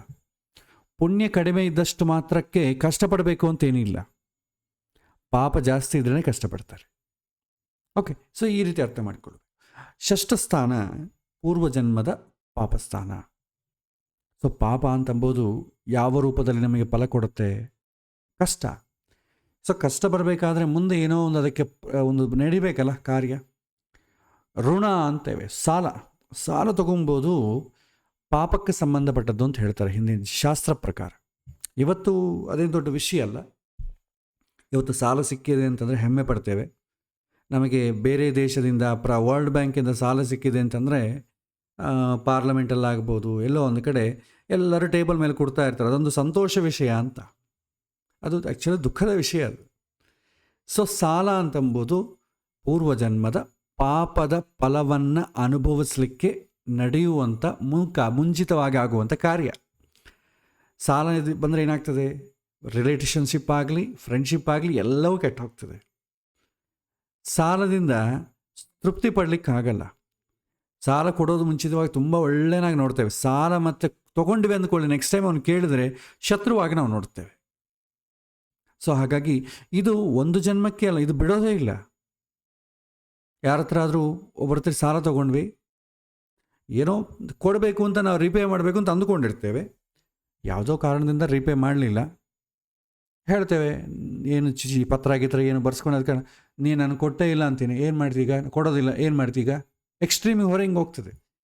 ಮೊದಲೇ ಕೇಳ್ತಾ ಇರ್ತಾನೆ, ಕೊಡ್ತೀವಿ ಬಿಡಪ್ಪ, ನಾಳೆ ಕೊಡ್ತೀವಿ ಬಿಡು, ಬರೋ ತಿಂಗಳು ಕೊಡ್ತೀವಿ ಬಿಡು. ಅವನು ಸ್ವಲ್ಪ ಫೋರ್ಸ್ ಮಾಡ್ತಾನೆ. ಇನ್ನೂ ಏನಪ್ಪ ಪ್ರತಿ ಸಲ ಕೊಡ್ತೀವಿ ಅಂತ ಕೊಡ್ತಾ ಇಲ್ಲ, ಸ್ವಲ್ಪ ಅವನು ಸ್ವರ ಜಾಸ್ತಿ ಮಾಡಿದೆ ಅಂತ ಕೊಡಲ್ಲ, ಏನು ಮಾಡ್ತೀಯ ನಿನ್ನ ಕೈಲಿ ಅದು ಮಾಡ್ಕೊ ಅಂತ ಹೇಳ್ತಾರೆ. ಏನಾದರೂ ಪತ್ರ ಗೀತ್ರ ಬರ್ಸ್ಕೊಂಡ್ರೆ ಇಲ್ಲಿಗೆಲ್ಲ ಹೋಗ್ತಾರೆ. ಇಲ್ಲ ಅಂತಂದರೆ ಹಿಂದಿನ ಕಾಲದಲ್ಲಿ ಅಟ್ಯಾಕ್ ಮಾಡ್ತಿದ್ರು, ಇಲ್ಲದ್ರೆ ಸುಮ್ಮನೆ ಇರ್ತಿದ್ರು. ಪಾಪ ಟೆನ್ಷನ್ ಪಟ್ಟುಕೊಂಡು ಅವನು ಕೊಳ್ಳಿಲ್ವಲ್ಲ ಹಾಗೆಯೇ ಪ್ರಾಣವನ್ನು ಬಿಟ್ಬಿಡ್ತಾರೆ. ಈ ರೀತಿ ಆದಾಗ ಏನಾಗ್ತದೆ ಅಂದರೆ, ಈ ಸಾಲ ಅಂತಂಬುದು ಒಂದು ಜನ್ಮಕ್ಕೆ ಮುಗಿಯೋದಿಲ್ಲ. ಬರೋ ಜನ್ಮದಲ್ಲಿ ಈ ಸಾಲ ವಸೂಲು ಮಾಡಿಕೊಳ್ಳಿಕ್ಕೆ ಬಂಧುಗಳಲ್ಲಾಗಲಿ, ಮುಖ್ಯವಾಗಿ ಮಕ್ಕಳಾಗಿ ಹುಡ್ತವೆ. ಸಾಲ ತೀರಿಸಿಲ್ಲ ಅಂತಂದರೆ ಋಣಪುತ್ರ ಅಂತ ಕರೀತಾರೆ. ಮುಂದೆ ನಿಮಗೆ ಸಂತಾನಕ್ಕೆ ಸಂಬಂಧಪಟ್ಟ ವಿಚಾರಗಳಲ್ಲಿ ಬರ್ತದೆ. ತಂದೆ ಹತ್ರ ಸುಮ್ಮನೆ ದುಡ್ಡು ಖರ್ಚು ಮಾಡಿಸ್ತಾ ಇರ್ತಾನೆ, ಏನು ಉಪಯೋಗ ಇಲ್ಲ. ಕೊಳ್ಳೋದ್ರೆ ಏನೋ ಮಾಡ್ತಾನೆ ಅಂತೇಳಿ ತಂದೆ ದುಡ್ಡು ಕೊಡ್ತಾ ಇರ್ತಾನೆ. ಅದರ ಯಾಕೆ ಅಂತಂದರೆ, ಹಿಂದಿನ ಜನ್ಮದಲ್ಲಿ ಸಾಲ ತೀರಿಸದೇ ಇದ್ದರೆ ಅವನು ಬಡ್ಡಿ ಸಹಿತ ವಸೂಲಿ ಮಾಡಿ ಕೊಡ್ತಾನೆ. ಒಂದು ಜನ್ಮದಿಂದ ಇನ್ನೊಂದು ಜನ್ಮಕ್ಕೆ ಎಷ್ಟು ಬಡ್ಡಿ ಆಗ್ತದೆ? ಮಕ್ಕಳು ಖರ್ಚು ಮಾಡೋದು ನೋಡ್ರೆ ನಮಗೆ ಅರ್ಥ ಆಗ್ತದೆ. ಈ ರೀತಿ ಋಣ ಅಂತಂಬೋದು ಪೂರ್ವಜನ್ಮದ ಪಾಪ. ಹಾಗೆ ರೋಗ ಕೂಡ ಪೂರ್ವಜನ್ಮದ ಪಾಪವೇ. ಪೂರ್ವಜನ್ಮ ಕೃತಂ ಪಾಪಂ ವ್ಯಾಧಿ ರೂಪೇಣ ಪೀಡಿತ. ಸೊ ಹಾಗಾಗಿ ರೋಗ ಅಂತಂಬೋದು ಪೂರ್ವಜನ್ಮದ ಪಾಪದ ಫಲದಿಂದನೇ ಬರುತ್ತೆ. ನಾವು ಆರೋಗ್ಯವನ್ನು ಸರಿಯಾಗಿ ನೋಡಿ, ಯಾಕೆಂದರೆ ರೋಗ ಬರಬೇಕು ಅಂತಂದರೆ ಮೊದಲು ಏನಾಗಬೇಕು? ಅದಕ್ಕೆ ಬೇಕಾದಂಥ ಪ್ಲಾಟ್ಫಾರ್ಮ್ ಕ್ರಿಯೇಟ್ ಆಗ್ತದೆ. ಅವನಿಗೆ ಭಗವಂತ ಬೇಕಾದಂಥ, ಯಾಕೆಂದರೆ ರೋಗ ಬರಬೇಕು ಅಂತಂದರೆ ಯಾವುದೋ ಒಂದು ಚಾನಲಲ್ಲಿ ಬರಬೇಕಲ್ಲ, ಯಾವುದೋ ಒಂದು ಆರ್ಗಾನ್ ವೀಕ್ ಆಗಬೇಕು. ಹಾರ್ಟಿಗೆ ಸಂಬಂಧಪಟ್ಟ ರೋಗ ಬರಬೇಕು ಅಂತಂದರೆ ಅವನ ಫುಡ್ ಹ್ಯಾಬಿಟ್ಸು, ಅವನಿಗೆ ಇಷ್ಟಗಳು, ಅವನಿಗೆ ಕೊಡುವಂಥದ್ದೆಲ್ಲ ಕೂಡ ಅದಕ್ಕೆ ತಕ್ಕಂತೆ ಇರ್ತದೆ. ಎಲ್ಲಿ ಬೇಕಾದ್ರೆ ಅಲ್ಲಿ ತಿಂತಾನೆ, ಯಾವುದು ಬೇಕಾದ್ರೆ ತಿಂತಾನೆ, ಅದು ಒಳ್ಳೆಯದ ಕೆಟ್ಟದ ಆಲೋಚನೆ ಮಾಡೋದಿಲ್ಲ. ಆ ಥರ ಪ್ರಾಸೆಸ್ ತಿಂದು ತಿಂದು ತಿಂದು ತಿಂದು ರೋಗ ತಂದುಕೊಳ್ತಾನೆ. ಸೊ ಹೀಗೆ ರೋಗ ಅಂತಂಬೋದು ಪೂರ್ವಜನ್ಮದ ಪಾಪದ ಫಲ. ಇದು ಮಹಾಭಾರತದಲ್ಲಿ ಅನುಶಾಸನ ಪರ್ವದಲ್ಲಿ ಇದನ್ನು ತುಂಬ ಚೆನ್ನಾಗಿ ಕ್ಲಿಯರಾಗಿ ಎಕ್ಸ್ಪ್ಲೈನ್ ಮಾಡ್ತಾರೆ. ಒಂದು ಸಣ್ಣ ರೋಗ ಬರಬೇಕಾದ್ರೆ ಯಾವ ರೀತಿ ಹಿಂದೆ ಪಾಪ ಮಾಡಿರಬೇಕು ಅಂತಂಬೋದು ಅದರಲ್ಲಿ ಚೆನ್ನಾಗಿ ಎಕ್ಸ್ಪ್ಲೈನ್ ಮಾಡಿದ್ದಾರೆ. ಬೇಕಾದ್ರೆ ಯಾರಾದರೂ ಮಹಾಭಾರತ ಅನುಶಾಸನ ಪರ್ವದಲ್ಲಿ ದಾನ ಧರ್ಮ ವಿಭಾಗದಲ್ಲಿ ಈ ರುದ್ರದೇವರು ಪಾರ್ವತಿ ದೇವಿಯ ಸಂವಾದದಲ್ಲಿ ನೀವು ನೋಡ್ಬೋದು ರೋಗಕ್ಕೆ ಸಂಬಂಧಪಟ್ಟದ್ದು. ಇದು ಕೂಡ ಪ್ರತಿ ಜನ್ಮದಲ್ಲೂ ಕ್ಯಾರಿ ಫಾರ್ವರ್ಡ್ ಆಗುತ್ತೆ. ಮೂರನೇದು ಶತ್ರುಗಳು, ನಮಗೆ ಎನಿಮೀಸ್. ಅದು ಎಕ್ಸ್ಟ್ರೀಮ್ ಅಂತ ಇಷ್ಟ. ಹೊರಗಿನ ಶತ್ರು ಪ್ರಾಬ್ಲಮ್ ಇಲ್ಲ, ಮನೆಯೊಳಗಿನ ಶತ್ರುವೇ ತುಂಬ ತೊಂದರೆ ಕೊಡ್ತಾನೆ. ಅದಕ್ಕಿಂತ ದೊಡ್ಡ ಶತ್ರುವು ನಮ್ಮಲ್ಲಿ ಇರುವ ಶತ್ರುವೇ. ನಮ್ಮಲ್ಲಿ ಕೋಪ ಅಂತಂಬ ಶತ್ರು ಇದೆ, ಅದು ಯಾರನ್ನೂ ಬಿಡೋದಿಲ್ಲ. ಹಾಗೆ ಹಿಂದಿನ ಜನ್ಮದಲ್ಲಿ ಪಾಪ ಜಾಸ್ತಿ ಇದ್ದರೆ ಮನುಷ್ಯನಿಗೆ ಕೋಪ ಜಾಸ್ತಿ ಬರುತ್ತೆ. ಕೋಪಕ್ಕೆ ಕಾರಣ ಅದು. ಆಮೇಲೆ ಹೊರಗಿನ ಆಫೀಸಲ್ಲಿ ಶತ್ರುಗಳಿದ್ದಾರೆ, ಬಂಧು ಬಳಗದಲ್ಲಿ ಶತ್ರು ಇದ್ದಾರೆ, ಸಮಾಜದಲ್ಲಿ ಶತ್ರುಗಳಿದ್ದಾರೆ. ಹಿಂದಿನ ಜನ್ಮದಲ್ಲಿ ನಾವು ಆ ರೀತಿಯಾಗಿ ನಡ್ಕೊಂಡ್ರೆ, ಆದರೆ ನಾವು ಇನ್ನೊಬ್ಬರು ಯಾರಿಗಾದರೂ ತೊಂದರೆ ಕೊಟ್ಟರೆ ಅದರಿಂದ ಬರುವಂಥ ಫಲದಿಂದ ನಮಗೆ ಈ ಜನ್ಮದಲ್ಲಿ ಆ ರೀತಿ ಶತ್ರುಗಳ ಕಾಟ ಇರ್ತದೆ. ಆಮೇಲೆ ಸೋದರ ಮಾಮಕ್ಕೆ ಸಂಬಂಧಪಟ್ಟ ವಿಚಾರ ಕೂಡ ಷಷ್ಠ ಸ್ಥಾನದಲ್ಲಿ ಬರ್ತದೆ, ಪೂರ್ವ ಜನ್ಮದ ಪಾಪಸ್ಥಾನ. ಇದರಲ್ಲಿ ಯಾವುದು ಕೂಡ ಮನುಷ್ಯ ಬಯಸುವಂಥ ವಿಚಾರ ಯಾವುದೂ ಇಲ್ಲ. ಇದೆಲ್ಲ ಬರಬಾರ್ದು ಅಂತ ಬಯಸುವಂಥದ್ದಿದೆ. ಹಾಗಾಗಿ ಈ ಸ್ಥಾನವನ್ನು ನೋಡಿ ಒಬ್ಬ ಮನುಷ್ಯನ ಆರೋಗ್ಯ ಕೆಡಲಿಕ್ಕೆ ಏನಾದರೂ ಪಾಪ ಇದೆಯಾ, ಅಥವಾ ಅವನು ಸಾಲ ತಗೊಂಡು ಅದರಿಂದ ತೊಂದರೆ ಆಗುವಂಥ ಪಾಪ ಇದೆಯಾ, ಆಮೇಲೆ ರೋಗ ಆಗುವಂಥ ಪಾಪ ಇದೆಯಾ, ಇದನ್ನು ನಾವು ನೋಡ್ತೇವೆ. ಯಾರಾದರೂ ರೋಗದಿಂದ ಬಂದಿದ್ದಾನೆ, ಕಡಿಮೆ ಆಗುತ್ತಾ ಇಲ್ಲವ ಅಂತಂದರೆ ಮೊದಲು ರೋಗದ ಬಲ ಹೇಗಿದೆ. ಯಾಕೆಂದರೆ ಪಾಪ ಜಾಸ್ತಿ ಎಷ್ಟಿರ್ತದೋ ಅದರ ಇಂಟೆನ್ಸಿಟಿ ಮೇಲೆ ಅವನ ರೋಗ ಒದ್ದಾಡೋದು ನರಳಾಡೋದು ಗೊತ್ತಾಗ್ತದೆ. ಅದು ಎಷ್ಟುವರೆಗೂ ಇರದೆ, ಅದರಲ್ಲಿ ಏನಾದರೂ ಉಪಶಮನ ಸಿಗತ್ತಾ ಅಂತಂಬುದು ನಾವು ನೋಡ್ತೇವೆ. ಇದು ಹಿಂದಿನ ಜನ್ಮದ ಪಾಪದ ಫಲ. ಒಂದು ಅನ್ಕಂಫರ್ಟಬಲ್ ಎನ್ವೈರ್ಮೆಂಟ್ ಕ್ರಿಯೇಟ್ ಆಗ್ತದೆ. ಮತ್ತು ಸಪ್ತಮ ಸ್ಥಾನ ಇದು ಪುಣ್ಯಸ್ಥಾನ. ಇದು ಇನ್ನೊಂದು ರೀತಿಯಾದ ಪುಣ್ಯಸ್ಥಾನ. ಪುಣ್ಯಗಳು ಬೇರೆ ಬೇರೆ ರೀತಿಯಲ್ಲಿ ಎಕ್ಸ್ಪೀರಿಯನ್ಸ್ ಬರ್ತವೆ. ಎಲ್ಲ ಪುಣ್ಯ ಅಂತಂದರೆ it's not A common object. ಯಾವುದರ ಪುಣ್ಯ ಅದರದ್ದೇ, ಬೇರೆದಕ್ಕೆ ಬಡಿಸೋಂಗಿಲ್ಲ. ಇಲ್ಲಿ ಸಪ್ತಮ ಸ್ಥಾನ ಎಂಬುದು ಪುಣ್ಯ ಸ್ಥಾನ ಅಂತ ಕರಿತೇವೆ. ಇದರಲ್ಲಿ ಬರುವಂಥದ್ದು ಏನಂತಂದರೆ, ಫಸ್ಟು 4ನೇ ಮನೆ ಅಂತಂಬೋದು ಪುಣ್ಯಸ್ಥಾನ, ಕಂಫರ್ಟ್ ಅಂತೇವೆ. 7ನೇ ಮನೆಯನ್ನು ಪ್ಲೆಷರ್ಸ್ ಅಂತೇವೆ, ಕಾಮಸ್ಥಾನ ಅಂತ ಕರಿತೇವೆ. ಮುಖ್ಯವಾಗಿ ಅದನ್ನು ನಾವು ಧರ್ಮಬದ್ಧವಾಗಿ ನಾವು ನೋಡಿದರೆ ಕಳತ್ರ ಸ್ಥಾನ ಅಂತ ಕರಿತೇವೆ. ಗಂಡು ಅಥವಾ ಹೆಣ್ಣು, ಮದುವೆ ಹುಡುಗಿಗೆ ಗಂಡ ಬರ್ತಾನೆ ಇಲ್ವಾ, ಒಳ್ಳೆ ಗಂಡ ಸಿಗ್ತಾನೆ ಇಲ್ವಾ, ಒಳ್ಳೆ ಹೆಣ್ಣು ಬೇಕಾದರೆ ಒಳ್ಳೆ ಹೆಣ್ಣು ಸಿಗ್ತಾಳೆ ಇಲ್ವಾ, ಇದು ವೈಸ್ ವರ್ಸ. ಒಳ್ಳೆ ಗಂಡು ಬರಬೇಕಾದ್ರೆ ಹೆಣ್ಣು ಮಾಡಿಕೊಂಡ ಪುಣ್ಯ, ಒಳ್ಳೆ ಹೆಣ್ಣು ಬರಬೇಕಾದ್ರೆ ಗಂಡು ಮಾಡಿಕೊಂಡ ಪುಣ್ಯ, ಒಳ್ಳೆ ಮಕ್ಕಳಾಗಬೇಕಂದ್ರೆ ಇವರಿಬ್ಬರು ಮಾಡಿಕೊಂಡ ಪುಣ್ಯ ಅಂತ ಶಾಸ್ತ್ರದಲ್ಲಿ ಬರುತ್ತೆ. ಹಾಗೆ ಮದುವೆ ವಿಚಾರ ತಿಳ್ಕೊಳ್ಬೇಕಾದ್ರೆ ನಾವು ಸಪ್ತಮ ಸ್ಥಾನವನ್ನು ನೋಡ್ತೇವೆ. ಶುಕ್ರ ಕಳತ್ರ ಕಾರಕ ಅಂತ, ಸಹಜ ಕಾರಕ ಅಂತ ನಾವು ಹಿಂದೆ ತಿಳಿದಿದ್ದೀವಿ. ಅಂದ್ರೇನು, ದಾಂಪತ್ಯ ಜೀವನವನ್ನು ಅನುಭವಿಸಲಿಕ್ಕೆ ಅವನು ಎಷ್ಟು ಯೋಗ ಇದೆ ಆ ಸೂಚನೆ ಮಾಡ್ತದೆ. ದಾಂಪತ್ಯ ಜೀವನ ನಡೆಸಬೇಕು ಅಂತಂದರೆ ಮೊದಲು ಹೆಣ್ಣೋ ಗಂಡೋ ಸಿಗಬೇಕಲ್ಲ ಮದುವೆಗೆ, ಅದು ಸಪ್ತಮ ಸ್ಥಾನ ಸೂಚನೆ ಮಾಡ್ತದೆ. ಮದುವೆ ಮಾಡಿಕೊಂಡ ಮೇಲೆ ಪ್ಲೆಷರ್ಸ್, ಅದರಲ್ಲಿ ಆನಂದ ಇರಬೇಕಂದ್ರೆ ಮದುವೆಯೂ ಆಗಬೇಕು, ಯೋಗವೂ ಇರಬೇಕು. ಇಲ್ಲ ಒಳ್ಳೆ ಹುಡುಗಿನ ಮದುವೆ ಮಾಡ್ಕೊಂಡ್ವಿ, ಪ್ರೀತಿ ಮಾಡಿ 8 ವರ್ಷ 10 ವರ್ಷ ಪ್ರೀತಿ ಮಾಡಿ ಮದುವೆ ಮಾಡ್ಕೊಂಡಿರ್ತೇವೆ. ಮದುವೆ ಆದಂತೆ 1 ವರ್ಷದಲ್ಲೇ ಡೈವರ್ಸ್ ಆಗ್ತದೆ. ಯಾಕೆಂತಂದರೆ ದಾಂಪತ್ಯ ಸುಖವನ್ನು ಅನುಭವಿಸುವಂಥ ಯೋಗ ಕಡಿಮೆ ಇರ್ತದೆ. ಇನ್ನೊಬ್ಬರಿಗೆ ಬೇಕಾದಷ್ಟು ಒಳ್ಳೆಯ ಯೋಗ ಇರ್ತದೆ, ಆದರೆ ಸಪ್ತಮ ಸ್ಥಾನ ಸರಿ ಇಲ್ಲ ಅಂತಂದರೆ ಮದುವೆ ಹುಡುಗಿಯೇ ಸಿಗೋದಿಲ್ಲ. ಬೇರೆ ಬೇರೆ ಹವ್ಯಾಸಗಳು ಮಾಡಿಕೊಂಡು ಎಕ್ಸ್ಟ್ರಾ ಮ್ಯಾರಿಟಲ್ ಅಫೇರ್ಸ್ ಎಲ್ಲ ಇಟ್ಕೊಂಡಿರ್ತಾನೆ, ಆದರೆ ಹುಡುಗಿ ಸಿಗಲ್ಲ. ಆದರೂ ಸಂತೋಷಕ್ಕೆ ಏನು ತೊಂದರೆ ಇಲ್ಲ, ಆದರೆ ಅದು ಧರ್ಮಬದ್ಧ ಆಗೋದಿಲ್ಲ. ಅದರಿಂದ ಅದಕ್ಕೆ ಸಂಬಂಧಪಟ್ಟ ಕಾಂಪ್ಲಿಕೇಶನ್ಸ್ ಬೇರೆ ಇರ್ತದೆ. ಹಾಗಾಗಿ ಕಳತ್ರ ಸ್ಥಾನ ಅಂತಂಬುದು ನಾವು ಸಪ್ತಮ ಸ್ಥಾನವನ್ನು ನೋಡ್ತೇವೆ. ಸ್ಪೌಸ್, ವಿವಾಹಕ್ಕೆ ಸಂಬಂಧಪಟ್ಟದ್ದು. ಇದು ಬರೀ ಕಳತ್ರ ಒಂದೇ ಅಲ್ರಿ, ನಾವು ಹೊರಗೆ ಏನಾದರೂ ಬಯಸಿದರೆ ನಂಗೆ ಅದು ಬೇಕು ಇದು ಬೇಕು ಅಂತ ಬಯಸ್ತೀವಲ್ಲ, ಅದು ಬೇಕು ಅಂದರೆ ಕೂಡ ಸಪ್ತಮ ಸ್ಥಾನ ಚೆನ್ನಾಗಿರಬೇಕು. ಆಮೇಲೆ ಟ್ರಾವೆಲ್, ಎಲ್ಲಾದರೂ ಹೋಗಬೇಕಾದ್ರೆ, ಪ್ರಯಾಣಗಳು ಮಾಡಬೇಕಾದ್ರೆ ಸಪ್ತಮ ಸ್ಥಾನವನ್ನು ನೋಡ್ತೇವೆ. ಬಯಸಿದ್ದು ಸಿಗಬೇಕು. ಆಮೇಲೆ ಲಕ್ಸರಿ ಅನುಭವಿಸ್ಬೇಕು. ಮನೆ ಬಾಗಿಲು ಅಲ್ಲದೆ ಇನ್ನು ಲಕ್ಸರಿ ಯಾವುದು, ಒಳ್ಳೆ ಹೋಟೆಲಿಗೆ ಹೋಗಬೇಕು, ಒಳ್ಳೆ ರಿಸಾರ್ಟಿಗೆ ಹೋಗಬೇಕು, ಒಳ್ಳೆ ದೇಶಕ್ಕೆ ಇದಕ್ಕೆ ಹೋಗಬೇಕು, ಅದೆಲ್ಲ ಕೂಡ ಸಪ್ತಮ ಸ್ಥಾನ ಸೂಚನೆ ಮಾಡ್ತದೆ. ಆಮೇಲೆ ಪ್ರಾಸ್ಟಿಟ್ಯೂಷನ್, ಕಾಮ ಅಂತಂಬೋದು ಶ್ರುತಿ ಜಾಸ್ತಿ ಆದಾಗ, ಒಂದು ಮಿತಿ ಮೀರಿದಾಗ ಆವಾಗ ಏನಾಗ್ತದೆ, ಎಕ್ಸ್ಟ್ರಾ ಮ್ಯಾರಿಟಲ್ ಅಫೇರ್ಸಿಗೆ ಹಾದೇ ಆಗ್ತದೆ. ಅದಕ್ಕೆ ಕೂಡ ಸಪ್ತಮ ಸ್ಥಾನವೇ. ಅತಿ ಕಾಮ ಒಳ್ಳೆಯದಲ್ಲ. ಕಾಮ ಇರಬೇಕು, ಪೂರ್ತಿ ಕಾಮ ಇಲ್ಲದಿದ್ದರೆ ಸನ್ಯಾಸಿ ಆಗ್ತಾನೆ. ಅತಿಕಾಮಿಯಾದರೆ ಅದು ಇನ್ನೂ ದೊಡ್ಡ ಕಷ್ಟ, ಅದನ್ನು ಈಡೇರಿಸಿಕೊಡೋದು ತುಂಬ ಕಷ್ಟಪಡ್ತಾನೆ. ಸೊ ಲಿಮಿಟೆಡ್ ಆಗಿರಬೇಕು. ಸೊ ಇಲ್ಲದಿದ್ದರೆ ಏನಾಗ್ತದೆ, ಅದು ಎಕ್ಸ್ಟ್ರಾ ಮ್ಯಾರಿಟಲ್ ಅಫೇರ್ಸ್ಗೆ ಆಗ್ತದೆ. ಆ ರೀತಿ ಯಾರಾದರೂ ಪ್ರಶ್ನೆ ಕೇಳಿದ್ರೆ, ಇವನಿಗೇನಾದರೂ ಅಫೇರ್ಸ್ ಇದೆಯಾ ಅಂತ ಯಾರಾದರೂ ಪ್ರಶ್ನೆ ಕೇಳಿದ್ರೆ, ಆವಾಗೂ ಸಪ್ತಮ ಸ್ಥಾನವನ್ನು ನೋಡ್ಬೋದು. ಅದರಲ್ಲಿ ನಮಗೆ ಹಿಂದಿನ ಜನ್ಮದ ಪಾಪ ಜಾಸ್ತಿ ಇದ್ದರೆ ಈ ಜನ್ಮದಲ್ಲಿ ಅಫೇರ್ಸ್ ಜಾಸ್ತಿ ಆಗ್ತದೆ. ಆಮೇಲೆ ಮಾರಕ, ಎರಡನೇ ಮನೆಗೆ ಹೇಗೆ ನಮಗೆ ಹೌಸ್ ಆಫ್ ಡೆತ್ ಅನ್ನು ಸೂಚನೆ ಮಾಡ್ತದೋ, ಶಾಸ್ತ್ರದಲ್ಲಿ ಡೆತ್ ಎಂಬ ವರ್ಡ್ ಇಲ್ಲ, ಮಾರಕ ಅಂತ ಕರೀತಾರೆ. ಟ್ರಾನ್ಸ್ಫರ್ ಆಗೋದು, ಒಂದು ಜನ್ಮದಿಂದ ಇನ್ನೊಂದು ಜನ್ಮಕ್ಕೆ ಟ್ರಾನ್ಸ್ಫರ್ ಆಗೋದು. ಒಂದು ಊರಿಂದ ಒಂದು ಊರಿಗೆ ನಾವು ಹೆಂಗೆ ಟ್ರಾನ್ಸ್ಫರ್ ಆಗ್ತೇವೆ, ಹಾಗೆ ಒಂದು ಜನ್ಮದಿಂದ ಇನ್ನೊಂದು ಜನ್ಮಕ್ಕೆ ಟ್ರಾನ್ಸ್ಫರ್ ಆಗೋದು, ಅದನ್ನು ಡೆತ್ ಅಂತ ಕರೀತೇವೆ. ಇದು ಮಾರಕ ಸ್ಥಾನ. ಎಲ್ಲರಿಗೂ ಜಾಸ್ತಿ ವಿವಾಹಕ್ಕೆ ಸಂಬಂಧಪಟ್ಟದ್ದು ಯಾವ್ದಾವ ಪ್ರಶ್ನೆ ಇದ್ದರೆ ನಾವು ಸಪ್ತಮ ಸ್ಥಾನವನ್ನೇ ನೋಡ್ತೇವೆ. ಸಪ್ತಮ ಸ್ಥಾನ ನೋಡೋದು ಅಂದರೆ ಏನು, ಈ ಸಪ್ತಮ ಸ್ಥಾನ ಇದಕ್ಕೆ ಸಂಬಂಧಪಟ್ಟ ಪುಣ್ಯವನ್ನು ಸೂಚನೆ ಮಾಡ್ತದೆ. ಆ ಪುಣ್ಯ ಚೆನ್ನಾಗಿದೆ ಅಂತಂದರೆ ನಾವು ಈ ಜನ್ಮದಲ್ಲಿ ಅದಕ್ಕೆ ಸಂಬಂಧಪಟ್ಟ ಫಲಗಳನ್ನು ಅನುಭವಿಸ್ತೇವೆ. ನಂತರ ಅಷ್ಟಮ ಸ್ಥಾನ, 6ನೇ ಮನೆ ಇದ್ದಂಗೆ ಇದು ಕೂಡ ಪಾಪಸ್ಥಾನ. 6ನೇ ಮನೆಯಲ್ಲಿ ಫಿಸಿಕಲಿ ಸಫರ್ ಆಗ್ತೇವೆ, 8ನೇ ಮನೆಯಲ್ಲಿ ಮೆಂಟಲಿ ಸಫರ್ ಆಗ್ತೇವೆ. ಎರಡೂ ಸಪ್ರೇಟ್ ಪಾಪ. 6ನೇ ಮನೆ ಏನು ಸೂಚನೆ ಮಾಡ್ತಾರೆ, ಋಣ, ರೋಗ, ಶತ್ರು, ಇದೆಲ್ಲ ಫಿಸಿಕಲಿ ನಾವು ವರಿ ಆಗುವಂಥದ್ದು.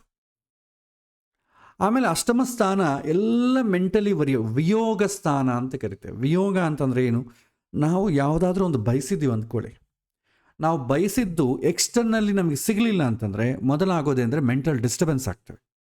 ಅದರ ಡಿಸ್ಕಂಟೆಂಟ್ಮೆಂಟು, ಡಿಸಪಾಯಿಂಟ್ಮೆಂಟು, ಡಿಸ್ಟ್ರೆಸ್ ಅಂತ ಕರಿತೇವೆ. ಆ್ಯಕ್ಚುಲಿ ನಂಗೆ ಅದೇ ಬೇಕು, ಅದು ಸಿಗಲಿಲ್ಲ, ಮನಸ್ಸು ಒಂಥರ ಬಾಧಕವಾಗಿರ್ತದೆ.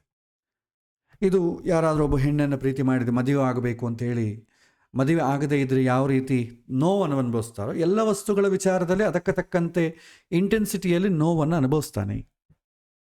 ಇದು ಅಷ್ಟಮ ಸ್ಥಾನ, ವಿಯೋಗ ಸ್ಥಾನ ಅಂತ ಕರಿತೇವೆ. ಪೂರ್ವ ಜನ್ಮದ ಪಾಪಸ್ಥಾನ. ಆ ವಿಯೋಗ ಹೇಗಿರುತ್ತೆ, ನರಕಪ್ರಾಯವಾಗಿರ್ತದೆ. ನರಕ ಅಂತಂದರೆ it's not limited for A place ಅಂತ ಅರ್ಥ ಅಲ್ಲ. ನನಗೆ ಅನುಕೂಲವಾಗಿ ಆಗದೇ ಇದ್ದಾಗ ಮನಸ್ಸು ಸಫರ್ ಆಗಿ ಅದು ಬೇಕೇ ಬೇಕು, ಅದಿದ್ರೆ ಚೆನ್ನಾಗಿತ್ತು ನಿರಂತರ ನಮ್ಮನ್ನು ಕೊರಿತಾ ಇರುತ್ತಲ್ವ, ಆ ಸ್ಥಿತಿಯನ್ನು ನಾವು ನರಕ ಅಂತೇವೆ. ಯಾವಾಗೂ ಮನಸ್ಸು ಅಂದುಕೊಂಡಿದ್ದೆಲ್ಲ ಬೇಕು, ಸಿಕ್ಕಿತು, ಅದರಿಂದ ಸಂತೋಷ ಪಡ್ತಾ ಇದ್ದೀವಿ ಅಂದ್ಕೊಳ್ಳೋ, ಅದನ್ನು ಸ್ವರ್ಗ ಅಂತೇವೆ. ಸ್ವರ್ಗ, ನರಕ ಅಂತಂಬೋದು ಸ್ಥಿತಿಯನ್ನು ಸೂಚನೆ ಮಾಡ್ತದೆ. ಈ ಮನೆ ನೋಡಿ ಎಷ್ಟು ಸ್ವರ್ಗವಾಗಿದೆ ಅಂದರೆ ಅರ್ಥ ಏನು, ಮನಸ್ಸು ಪ್ಲೆಸೆಂಟ್ ಆಗಿದೆ ಅಂತ ಅರ್ಥ.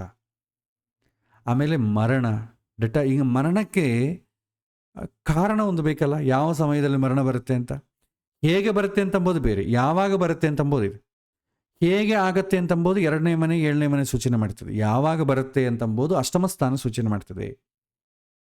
ಸೊ ಮರಣದ ಬಗ್ಗೆ ನಾವು ಜ್ಯೋತಿಷ್ಯದಲ್ಲಿ ಎಲ್ಲಿ ಟಚ್ ಮಾಡಲ್ಲ, ಯಾಕೆಂತಂದರೆ ಮರಣವನ್ನು ತಿಳ್ಕೊಳ್ಬೇಕಾದ್ರೆ ನಮ್ಮ ಜೀವನದಲ್ಲಿ ನಾವು ಉತ್ತಮವಾದದ್ದೇನಾದರೂ ಪಡಿಬೇಕು ಅಂತಂಬ ಎತ್ತರದಲ್ಲಿರಬೇಕು.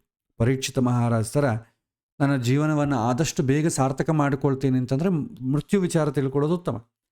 ಇಲ್ಲ ಮತ್ತಿಷ್ಟು ದುಃಖ ಪಡೋ ವಿಚಾರಕ್ಕಾದರೆ ತಿಳ್ಕೊಳ್ಳಂಗಿರೋದು ತುಂಬ ಉತ್ತಮ. ಅದ್ರ ಬಗ್ಗೆ ಮತ್ತೆ ಅದರ ಎಕ್ಸ್ಪ್ಲನೇಷನ್ ಕೊಡ್ತೀನಿ. ಆಯುಷು, ಲಾಂಗವಿಟಿ, ಎಷ್ಟು ವರ್ಷ ಆಯುಷ್ ಇದೆ, ಇದು ಕೂಡ ಸೇಮ್ ಮರಣಕ್ಕೆ ಸಂಬಂಧಪಟ್ಟದ್ದೇ, ಮೃತ್ಯುಗೆ ಸಂಬಂಧಪಟ್ಟದ್ದು.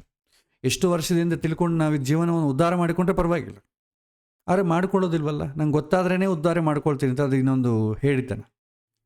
ಆಮೇಲೆ ದುಃಖ, ಮಾನಸಿಕವಾದ ದುಃಖ, ಆಕ್ಸಿಡೆಂಟ್ಸ್, ಅದು ಮಾನಸಿಕವಾಗೂ ಆಕ್ಸಿಡೆಂಟ್ಸ್ ಆಗ್ಬೋದು, ಫಿಸಿಕಲ್ ಆಗೋ ಆಗ್ಬೋದು. ಆ ಅಷ್ಟಮ ಸ್ಥಾನ ಇವನ್ನು ಸೂಚನೆ ಮಾಡ್ತದೆ. ಮನುಷ್ಯ ಯಾವುದು ಬಯಸಬಾರದು ಅಂದ್ಕೊಳ್ತಾನೋ ಅವನ್ನೆಲ್ಲ ಸೂಚನೆ ಮಾಡೋದು ಅಷ್ಟಮ ಸ್ಥಾನ. 6ನೇ ಮನೆಗಿಂತಲೂ ಅಷ್ಟಮ ಸ್ಥಾನ ಇಂಟೆನ್ಸಿಟಿ ಜಾಸ್ತಿ. ಯಾಕೆಂತಂದರೆ ಶರೀರಕ್ಕೆ ಸ್ವಲ್ಪ ನೋವಾದರೆ ತಟ್ಕೊಳ್ಬೋದು, ಮದ್ದು ಹಾಕ್ಕೊಂಡ್ರೆ ಹೊರಗೆ ಬರ್ತೇವೆ. ಮನಸ್ಸಿಗೆ ನೋವಾದರೆ ಮದ್ದು ಇಲ್ಲ, ತುಂಬ ಕಷ್ಟ ಹೊರಗೆ ಬರೋದು. ಹಾಗಾಗಿ ಅಷ್ಟಮ ಸ್ಥಾನವನ್ನು ವಿಯೋಗ ಸ್ಥಾನ ಅಂತ ಕರಿತೇವೆ. ಜೀವನದಲ್ಲಿ ನಾವು ಪಡುವಂಥ ಮಾನಸಿಕವಾದಂಥ ಕಷ್ಟಗಳನ್ನು ಇದು ಸೂಚನೆ ಮಾಡ್ತದೆ.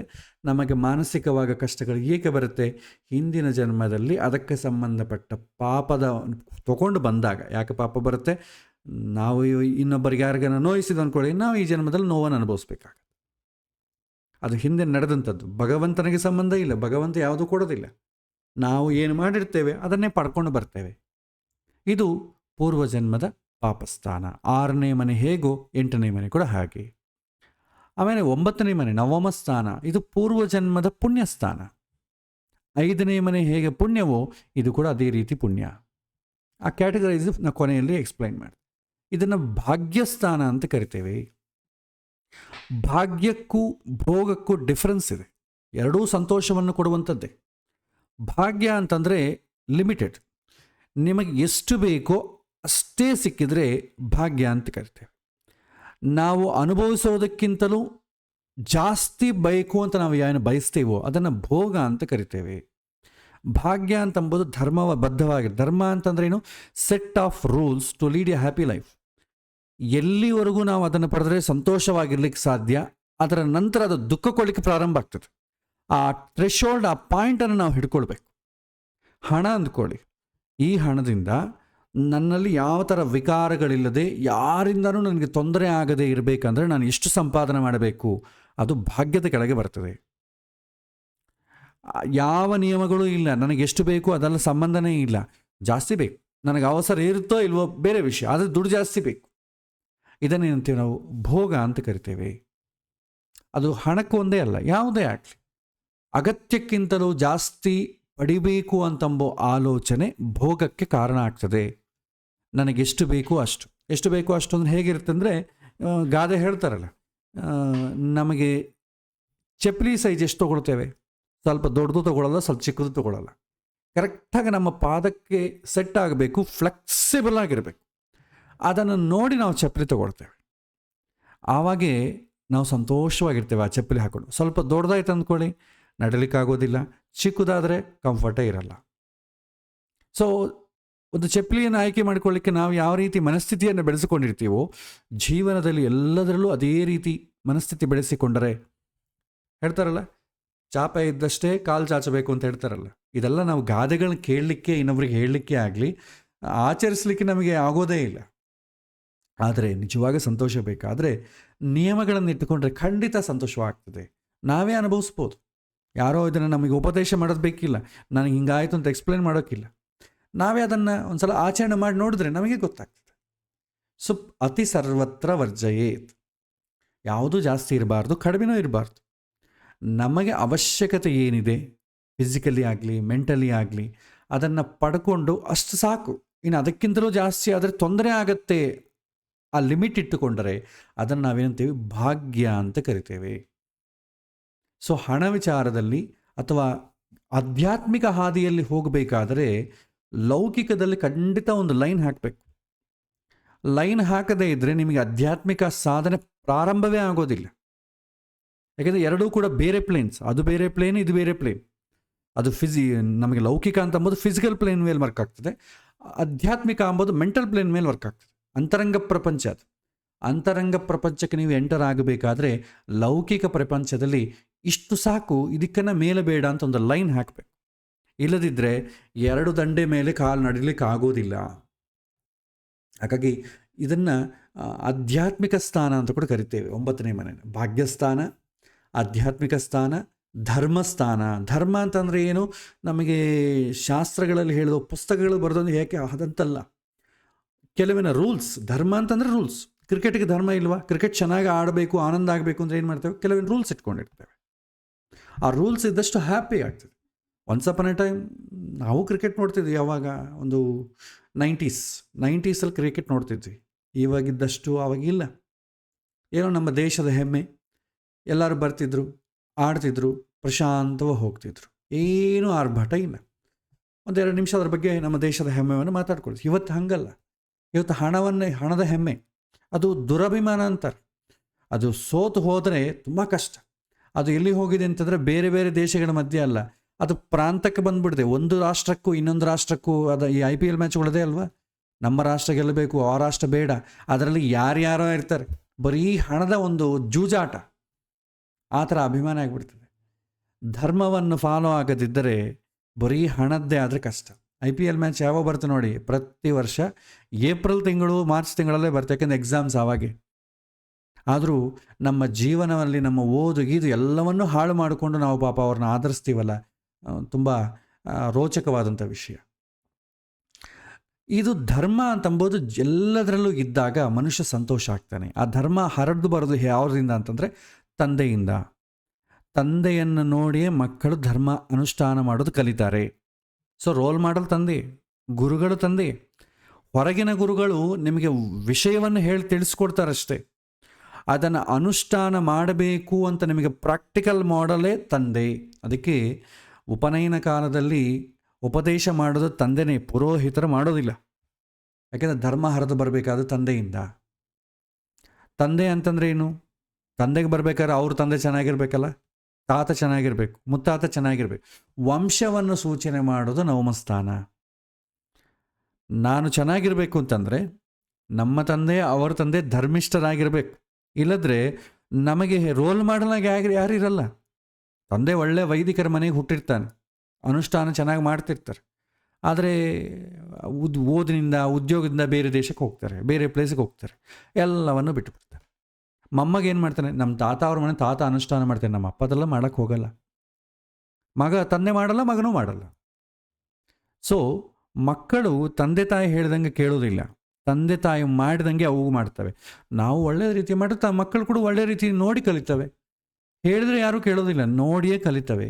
ಅದರಲ್ಲೂ ಕೆಟ್ಟದ್ದಂತೂ ಬೇಗ ಕಲಿತು ಬಿಡ್ತವೆ ಮಕ್ಕಳು. ಒಳ್ಳೆಯದಕ್ಕೆ ನೀವು ಕಲಿಬೇಕಂದ್ರೆ ತುಂಬ ಪ್ರಯಾಸ ಪಡಬೇಕು, ಕೆಟ್ಟದ್ದಾದರೆ ಬೇಗ ಬಂದ್ಬಿಡ್ತದೆ. ಹಾಗಾಗಿ ವಂಶ ಅಂತಂಬುದು ಬೆಳೆಯೋದು, ಸೂಚನೆ ಮಾಡೋದು 9ನೇ ಮನೆಗೆ ಸಂಬಂಧಪಟ್ಟ ಪುಣ್ಯ ಇದ್ದರೆ. 9ನೇ ಮನೆಗೆ ಸಂಬಂಧಪಟ್ಟ ಪುಣ್ಯ ನಾವೇನಾದರೂ ಮಾಡಿದ್ದರೆ ಭಗವಂತ ಮುಂದಿನ ಜನ್ಮಗಳಲ್ಲಿ ಈ ರೀತಿ ವಂಶ ಒಳ್ಳೆಯದು ಯಾವುದು ನಡೀತಾ ಇದೆಯೋ ಅವರ ಮನೆಯಲ್ಲೇ ಹುಟ್ಟಿಸ್ತಾನೆ. ನಾವು ಯಾರ ಮನೆಯಲ್ಲಿ ಹುಟ್ಟಬೇಕು ಅಂತಂಬೋ ಆಯ್ಕೆ 9ನೇ ಮನೆ ಮೇಲೆ ಡಿಪೆಂಡ್ ಆಗ್ತದೆ. ನಾವು ಯಾರ ಮನೆಗೆ ಹುಟ್ಟಬೇಕು? ಐಶ್ವರ್ಯ ಇರೋರ ಮನೆಗೆ ಹುಟ್ಟಬೇಕು, ಅನುಷ್ಠಾನ ಇರೋರ ಮನೆಗೆ ಹುಟ್ಟಬೇಕು, ಕಷ್ಟದಲ್ಲಿ ಒದ್ದಾಡೋರ ಮನೆಗೆ ಹುಟ್ಟಬೇಕು, ಕಳ್ಳ ಕಾಕರ ಮನೆಗೆ ಹುಟ್ಟಬೇಕು, ದೇಶದ್ರೋಹ ಇನ್ನೊಂದು ಸ್ವಾಮಿದ್ರೋಹ ಮಾಡುವಂಥವ್ರ ಮನೆಗೆ ಹುಟ್ಟಬೇಕು ಅಂಬೋದು 9ನೇ ಮನೆ ಡಿಸೈಡ್ ಮಾಡ್ತದೆ. 9ನೇ ಮನೆ ಚೆನ್ನಾಗಿತ್ತು ಅಂದ್ಕೊಳ್ಳಿ, ಅದಕ್ಕೆ ಅನುಕೂಲವಾದಂಥ ಮನೆಯಲ್ಲೇ ನೀವು ಹುಡ್ತೀರಿ. ಯಾಕೆಂದರೆ ಒಳ್ಳೆ ಸಂಗೀತವನ್ನು ಕಲಿಯುವಂಥ ಯೋಗ ಇದ್ದರೆ ಅವನು ಸಂಗೀತ ಹೇಳ್ಕೊಡೋರ ಮನೆಗೆ ಹುಡ್ತಾನೆ. ಅದೇ ರೀತಿ ಮಂತ್ರ, ಜ್ಯೋತಿಷ್ಯ, ವೈದ್ಯ ವಿದ್ಯೆ ಯಾವುದೇ ಆಗಲಿ, ನಾವು ಯಾವ ರೀತಿಯ ಪುಣ್ಯವನ್ನು ಮಾಡಿಕೊಂಡಿದ್ದೀವೋ ಆ ರೀತಿಯ ಹುಟ್ಟುತ್ತೇವೆ. ಸೊ ಎಲ್ಲಿ ಹುಟ್ಟಬೇಕು, ಯಾವ ಪರಿವಾರದಲ್ಲಿ ಹುಟ್ಟಬೇಕು, ಯಾವ ವಂಶದಲ್ಲಿ ಹುಟ್ಟಬೇಕು ಅಂತಂಬೋದು ನವಮ ಸ್ಥಾನ ಸೂಚನೆ ಮಾಡ್ತದೆ. ಇದು ಕೂಡ ಪೂರ್ವಜನ್ಮದ ಪುಣ್ಯಸ್ಥಾನ. 5ನೇ ಮನೆ ಯಾವ ರೀತಿ ಪುಣ್ಯಸ್ಥಾನವೋ 9ನೇ ಮನೆ ಕೂಡ ಅದೇ ರೀತಿ ಪುಣ್ಯಸ್ಥಾನ. ಇದು 5ನೇ ಮನೆ ಸಂಚಿತ ಕರ್ಮವನ್ನು ಸೂಚನೆ ಮಾಡ್ತದೆ, 6ನೇ ಮನೆ ಪ್ರಾರಬ್ಧ ಕರ್ಮವನ್ನು ಸೂಚನೆ ಮಾಡ್ತದೆ. 5ನೇ ಮನೆ ಇಂಟೆಲಿಜೆನ್ಸ್, ಹೌಸ್ ಆಫ್ ಇಂಟೆಲಿಜೆನ್ಸ್ ಅಂತೇವೆ. ಬುದ್ಧಿ, ತಿಳುವಳಿಕೆ ಶಾರ್ಪ್ ಆಗಿರ್ತದೆ. ಅದರ ಅವು ಯಾಕೆ ಬಳಸ್ತೇವೆ? ಬುದ್ಧಿವಂತಿಕೆಯಿಂದ ನಾವು ಏನು ಮಾಡ್ತೇವೆ? ಆಲೋಚನೆ ಮಾಡ್ತೇವೆ. ಇಂಟೆಲಿಜೆನ್ಸಿಂದ ಏನು ಮಾಡ್ತೇವೆ? ಸೀಕ್ರೆಟ್ ಅಂತ ತಿಳ್ಕೊಳ್ಬೇಕು ಅಂತ ಪ್ರಯತ್ನ ಮಾಡ್ತೇವೆ. ತಪಸ್ಸು ಅಂತಂದರೆ ಥಿಂಕಿಂಗ್ ಅಂತ ಅರ್ಥ, ಆಲೋಚನೆ ಮಾಡೋದು. ಆ ಆಲೋಚನೆ ಮಾಡುವಂಥ ಕ್ರಿಯೆ 9ನೇ ಮನೆ ಮೇಲೆ ಡಿಪೆಂಡ್ ಆಗ್ತದೆ. ಇಲ್ಲದ್ರೆ ಏನಾಗ್ತದೆ, ಚೆನ್ನಾಗಿ ಒಳ್ಳೆ ಬುದ್ಧಿವಂತನಾದರೂ ಕೂಡ ಲೌಕಿಕದಲ್ಲಿ ಬುದ್ಧಿವಂತಿಕೆ ಉಪಯೋಗಿಸ್ತಾನೆ, ಆಧ್ಯಾತ್ಮಿಕದಲ್ಲಿ ಅನುಭವಿಸೋದಿಲ್ಲ. ಬುದ್ಧಿವಂತಿಕೆ ಆಧ್ಯಾತ್ಮಿಕದ ಕಡೆ ತಿರುಗಬೇಕಂದ್ರೆ 9ನೇ ಮನೆ ಚೆನ್ನಾಗಿರಬೇಕು. ಆಮೇಲೆ ಭಕ್ತಿ ಅಂತಂದರೆ ನಾವು ಹಿಂದೆ ಹಲವಾರು ಸಲ ಹೇಳ್ಕೊಡು, ಪ್ರೀತಿ ಅಂತ ಅರ್ಥ. ಪ್ರೀತಿಗಳು ಬೇರೆ ಬೇರೆ ಥರ ಇರ್ತದೆ. ಮಕ್ಕಳ ಮೇಲೆ ಇರೋ ಪ್ರೀತಿಯನ್ನು ವಾತ್ಸಲ್ಯ ಅಂತೇವೆ, ಅದು 5ನೇ ಮನೆ ಸೂಚನೆ ಮಾಡ್ತದೆ. ಅದೇ ತಾಯಿ ಮೇಲಿರೋ ಪ್ರೀತಿಯನ್ನು ವಾತ್ಸಲ್ಯ ಅಂತೇವೆ, ಅದು 4ನೇ ಮನೆ ಸೂಚನೆ ಮಾಡ್ತದೆ. ಗುರುಗಳ ಮೇಲೆ ಪ್ರೀತಿ ಇರುತ್ತೆ, ಅದನ್ನು ನಾವೇನಂತೀವಿ? ಭಕ್ತಿ ಅಂತೇವೆ, ಅದು 9ನೇ ಮನೆ ಸೂಚನೆ ಮಾಡ್ತದೆ. ಗುರುಗಳಾಗಬಹುದು, ತಂದೆ ಆಗಬಹುದು, ಅದು ಕೂಡ ಪ್ರೀತಿಯೇ, ಬಟ್ 9ನೇ ಮನೆ ಸೂಚನೆ ಮಾಡ್ತದೆ. ಹೆಂಡತಿ ಮೇಲೆ ಕೂಡ ಪ್ರೀತಿ ಇರುತ್ತೆ, ಅದನ್ನು ಅನುರಾಗ ಅಂತ ಕರೀತಾರೆ, ಅಥವಾ ದಾಂಪತ್ಯ ಸೌಖ್ಯ ಅಂತ ಕರಿತೇವೆ. ಅನುರಾಗ ಅಂತ ಮ್ಯಾಕ್ಸಿಮಮ್. ಅದು ಯಾವ ಸೂಚನೆ ಮಾಡ್ತದೆ? 7ನೇ ಮನೆ ಸೂಚನೆ ಮಾಡ್ತದೆ. ಇನ್ನು ನನ್ನ ಹೆಂಡತಿನ ಪ್ರೀತಿ ಮಾಡಿ ಪರವಾಗಿಲ್ಲ, ಪಕ್ಕದ ಮನೆ ಹೆಂಡತಿನ ಪ್ರೀತಿ ಮಾಡಿ ಏನಾಗ್ತದೆ? ಕಾಮ ಅಂತ ಕರಿತೇವೆ, ಅದನ್ನು ಕೂಡ 7ನೇ ಮನೆಯ ಸೂಚನೆ ಮಾಡ್ತದೆ. ಶುಭಗ್ರಹಗಳಿದ್ರೆ ಅನುರಾಗ ಆಗ್ತದೆ, ಪಾಪಗ್ರಹಗಳ ಸಂಬಂಧ ಇದ್ದರೆ ಈ ರೀತಿ ಕಾಮ ಆಗ್ತದೆ. ಕಾಮಕ್ಕೂ ಅನುರಾಗ ಅಂದರೆ ಒಂದು ಲಿಮಿಟ್, ಒಂದು ಧರ್ಮದ ಒಂದು ಲಿಮಿಟಲ್ಲಿದ್ದು ಚೆನ್ನಾಗಿರುತ್ತೆ. ಕಾಮ ಒಂದು ಲಿಮಿಟ್ ಆಗಿದ್ದಾಗ ಅದಕ್ಕೆ ಧರ್ಮಪತ್ನಿ ಅಂತ ಕರೀತಾರೆ ಹೆಂಡತಿಯನ್ನು. ಕಾಮವನ್ನು ಧರ್ಮಬದ್ಧವಾಗಿ ಮಾಡುವಂಥಕ್ಕೆ ಸಹಕಾರ ಮಾಡುವಂಥವಳು ಅಂತ ಅರ್ಥ. ಸಹಕಾರ ಇಲ್ಲದೆ ಹೋದಾಗ ಏನಾಗ್ತದೆ, ಅದು ಧರ್ಮವನ್ನು ಮಿತಿ ಮೀರಿದಾಗ ಕಾಮ ಆಗ್ಬಿಡ್ತದೆ. ಒಂದು ರೇಂಜ್, ಒಂದು ಲಿಮಿಟ್ ದಾಟಿಬಿಟ್ರೆ ಕಾಮ ಆಗ್ಬಿಡ್ತದೆ. ತೀವ್ರತೆ ಮೇಲೆ ನಾವು ಡಿಸೈಡ್ ಮಾಡ್ತೇವೆ ಯಾವುದು, ಅದು ಎಷ್ಟು ಇಂಟೆನ್ಸಿಟಿ ಇದೆ ಅಂತ. ಹಾಗೆ ಈ ತಪಸ್ಸು, ಭಕ್ತಿ, ಪ್ರೀತಿಯನ್ನು ಸೂಚನೆ ಮಾಡ್ತದೆ. ಯಾರ ಮಧ್ಯದಲ್ಲಿ ಪ್ರೀತಿ? ಗುರುಗಳು, ತಂದೆ, ಇವರಿಬ್ಬರ ಮಧ್ಯದಲ್ಲಿರುವಂಥ ಪ್ರೀತಿಯನ್ನು ನವಮಸ್ಥಾನ ಸೂಚನೆ ಮಾಡ್ತದೆ. ಆಮೇಲೆ ದಯೆ, ಪ್ರಾಣಿಗಳ ಮೇಲೆ ದಯೆ ಅಂದರೆ ಏನು? ಪಾಪ, ಅಯ್ಯೋ ಪಾಪ, ಸಿಂಪತಿ, ಎಂಪತಿ ಅಂತೀವಲ್ಲ, ಅದನ್ನೆಲ್ಲ ಕೂಡ ನವಮಸ್ಥಾನ ಸೂಚನೆ ಮಾಡ್ತದೆ. ಭೂತ ದಯೆ, ಅಯ್ಯೋ ಪಾಪ ಒದ್ದಾಡ್ತಾನೆ ಯಾಕೆ, ಆ ಥರ ಕಂಪ್ಯಾಷನ್ ಅಂತೀವಲ್ಲ, ಅದು ತೋರಿಸಬೇಕಾದ್ರೆ, ಆ ಥರ ಗುಣ ಇರಬೇಕಾದ್ರೆ 9ನೇ ಮನೆ ಧರ್ಮಬದ್ಧವಾಗಿದ್ದಾಗೆ ಅದು ಸಾಧ್ಯತೆ ಆಗ್ತದೆ. ತೀರ್ಥಯಾತ್ರೆಗಳು. ಸೊ ತೀರ್ಥಯಾತ್ರೆಗಳಂತಂದರೆ ನದಿ ಸ್ನಾನಕ್ಕೆ ಹೋಗೋದು ಅಂತ ಒಂದೇ ಅರ್ಥ ಅಲ್ಲ, ಮನಸ್ಸು ಭಗವಂತನ ಕಡೆ ಹರಿಯೋದನ್ನೇ ತೀರ್ಥಯಾತ್ರೆ. ತೀರ್ಥ ಅಂತಂದರೆ ಪವಿತ್ರ ಅಂತ ಅರ್ಥ. ಪವಿತ್ರವಾದಂಥ ಕಡೆ ಮನಸ್ಸು ಹೋಗೋದನ್ನು ನಾವು ತೀರ್ಥಯಾತ್ರೆ ಅಂತ ಕರಿತೇವೆ. ಅದನ್ನು ನಾವು ಹೊರಗಡೆಯಿಂದ ಮಾಡಿದಾಗ ಒಂದು ನದಿ ಹತ್ರ ಹೋದಂಗೋ, ಒಂದು ಯಾವುದೋ ಒಂದು ನದಿಗೆ ಹೋಗಿ ಸ್ನಾನ ಮಾಡಿದಂಗೋ ಎಕ್ಸ್ಟರ್ನಲ್ಲಿ ಕಾಣುತ್ತೆ. ಬಟ್ ಇಂಟರ್ನಲ್ಲಿ ಅನುಸಂಧಾನ ಏನು? ಈ ನದಿಯಲ್ಲಿ ಭಗವಂತನ ದೇವತೆಗಳು ಇಲ್ಲಿ ಬಂದು ಸ್ನಾನ ಮಾಡ್ತಾರೆ, ಅವರ ಒಂದು ಅಂಶ ಇದೆ, ಆವೇಶ ಇದೆ, ವಿಭೂತಿ ಇದೆ, ಅದನ್ನು ನಾನು ಫೀಲ್ ಆಗ್ತಾ ಇದ್ದೀನಿ ಅಂತ ಇಂಟರ್ನಲ್ಲೇ ಫೀಲ್ ಆಗ್ಬೇಕು. ಇಲ್ಲದ್ರೆ ಏನಾಗ್ತದೆ, ಸ್ವಿಮ್ಮಿಂಗ್ ಪೂಲಿಗೂ ನದಿಗೂ ಸಮುದ್ರಕ್ಕೇನು ಡಿಫ್ರೆನ್ಸ್ ಇರಲ್ಲ. ಸೊ ಯಾವುದೋ ಒಂದು ನದಿಗೆ ಹೋಗ್ತೀವಲ್ಲ, ಎಕ್ಸ್ಕರ್ಷನ್ ಕೂಡ ಹೋಗೋರು ಭಾಳ ಜನ ಇದ್ದಾರೆ, ಸುಮ್ಮನೆ ಸ್ನಾನ ಮಾಡಿ ಬರ್ತಾರೆ. ಈಗ ನದಿ ಅಂತ ನೀರು ಅಂದ್ಕೊಂಡ್ರೆ ಎಲ್ಲೋ ಒಂದು ಕಡೆ ಹೋಗಿ ನಾವು ರಿಸಾರ್ಟು ಅಥವಾ ಮಲ್ಪೆ ಬೀಚು ಅಂತ ಕಡೆ ಕೂಡ ಹೋಗ್ತೇವೆ. ಸಮುದ್ರ ಸ್ನಾನ ಎಷ್ಟು ಚೆನ್ನಾಗಿದೆ, ಬೀಚಲ್ಲಿ ಕೂಡ ಸ್ನಾನ ಕೂಡ ಸಮುದ್ರವೇ ತಾನೆ. ಆದರೆ ನಮಗೆ ಆ ಥರ ಅನುಸಂಧಾನ ಬರೋದಿಲ್ಲ. ಸೊ ತೀರ್ಥಯಾತ್ರೆಯಿಂದ ನಿಜವಾದ ಅರ್ಥ ಮಾನಸಿಕವಾದ ಅರ್ಥ, ಇದು ಫಿಸಿಕಲಿ ಆದಂಥದ್ದಲ್ಲ. ತೀರ್ಥಯಾತ್ರೆ ಅಂದರೆ ಸುಮ್ಮನೆ ಹೋಗಿ ಆ ನದಿಲಿ ಹೋಗಿ ಸ್ನಾನ ಮಾಡಿ ಬಂದ್ಬಿಡೋದು, ಸಮುದ್ರ ಸ್ನಾನ ಮಾಡಿ ಬರೋದಲ್ಲ. ಮಾನಸಿಕವಾಗಿ ಆ ರೀತಿ ಅನುಸಂಧಾನ ಇದ್ದರೆ ತೀರ್ಥಯಾತ್ರೆ ಅಂತೇವೆ. ಆ ರೀತಿ ಅನುಸಂಧಾನ ಇಲ್ಲ, ಹೋಗಿ ಸುಮ್ಮನೆ ಹೋಗಿ ಸ್ನಾನ ಮಾಡಿ ಓಡಿ ಬಂದ್ಬಿಡೋದಾದರೆ ಅದನ್ನು ಜಸ್ಟ್ ಲೈಕ್ ಟೂರಿಸಮ್ ಈ ಥರ ಅಂತೇವೆ. ಕುಂಭಮೇಳ ಆಯಿತು, ಮಾನಸಿಕವಾಗಿ ಅನುಸಂಧಾನದಿಂದ ಹೋದವರು ಭಾಳ ಜನ ಇದ್ದಾರೆ. ಅನುಸಂಧಾನ ಇಲ್ಲ, ಇಲ್ಲಿ ಹೋಗಿ ಸ್ನಾನ ಮಾಡಿಬಿಟ್ರೆ ಪುಣ್ಯ ಅಂತ ಎಷ್ಟೋ ಪಾಪಗಳು ಮಾಡ್ತಾ ಇರ್ತೇವೆ, ಎಲ್ಲರೂ ಹೇಳ್ತಾ ಇದ್ದಾರೆ, ಸುಮ್ಮನೆ ನಾವ್ಯಾಕೆ ಬಿಟ್ಬಿಟ್ಟು ಹೋಗಿ ಮಾಡಿಬಿಟ್ರೆ ಒಂದು ಆಗ್ತದಲ್ಲ.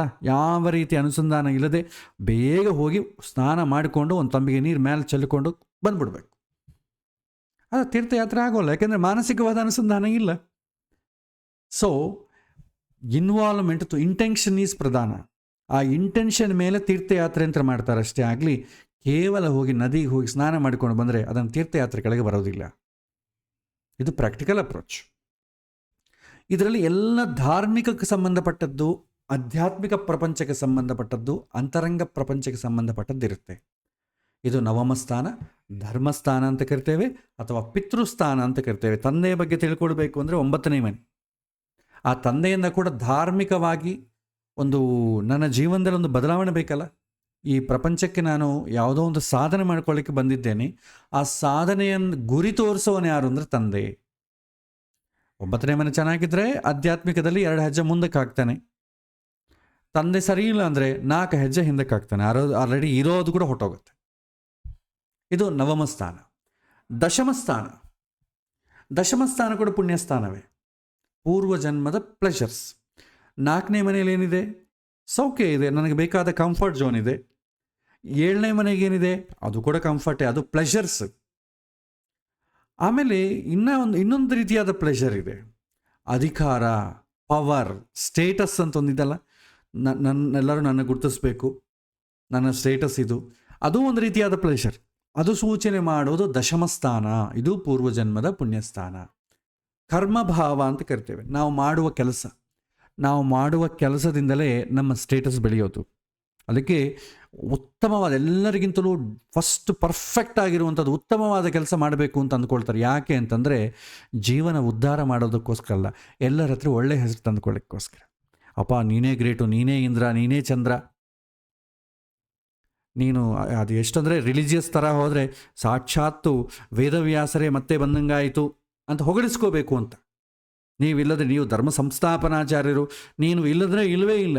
ಎಷ್ಟೋ ಜನ ಯತಿ ಪರಂಪರೆಯಲ್ಲಿ ನೋಡಿ, ಅವ್ರನ್ನ ಹೊಗಳಿಸ್ಕೋಬೇಕು ಅಂದರೆ ಭಾಳ ಇಷ್ಟ ಇರುತ್ತೆ.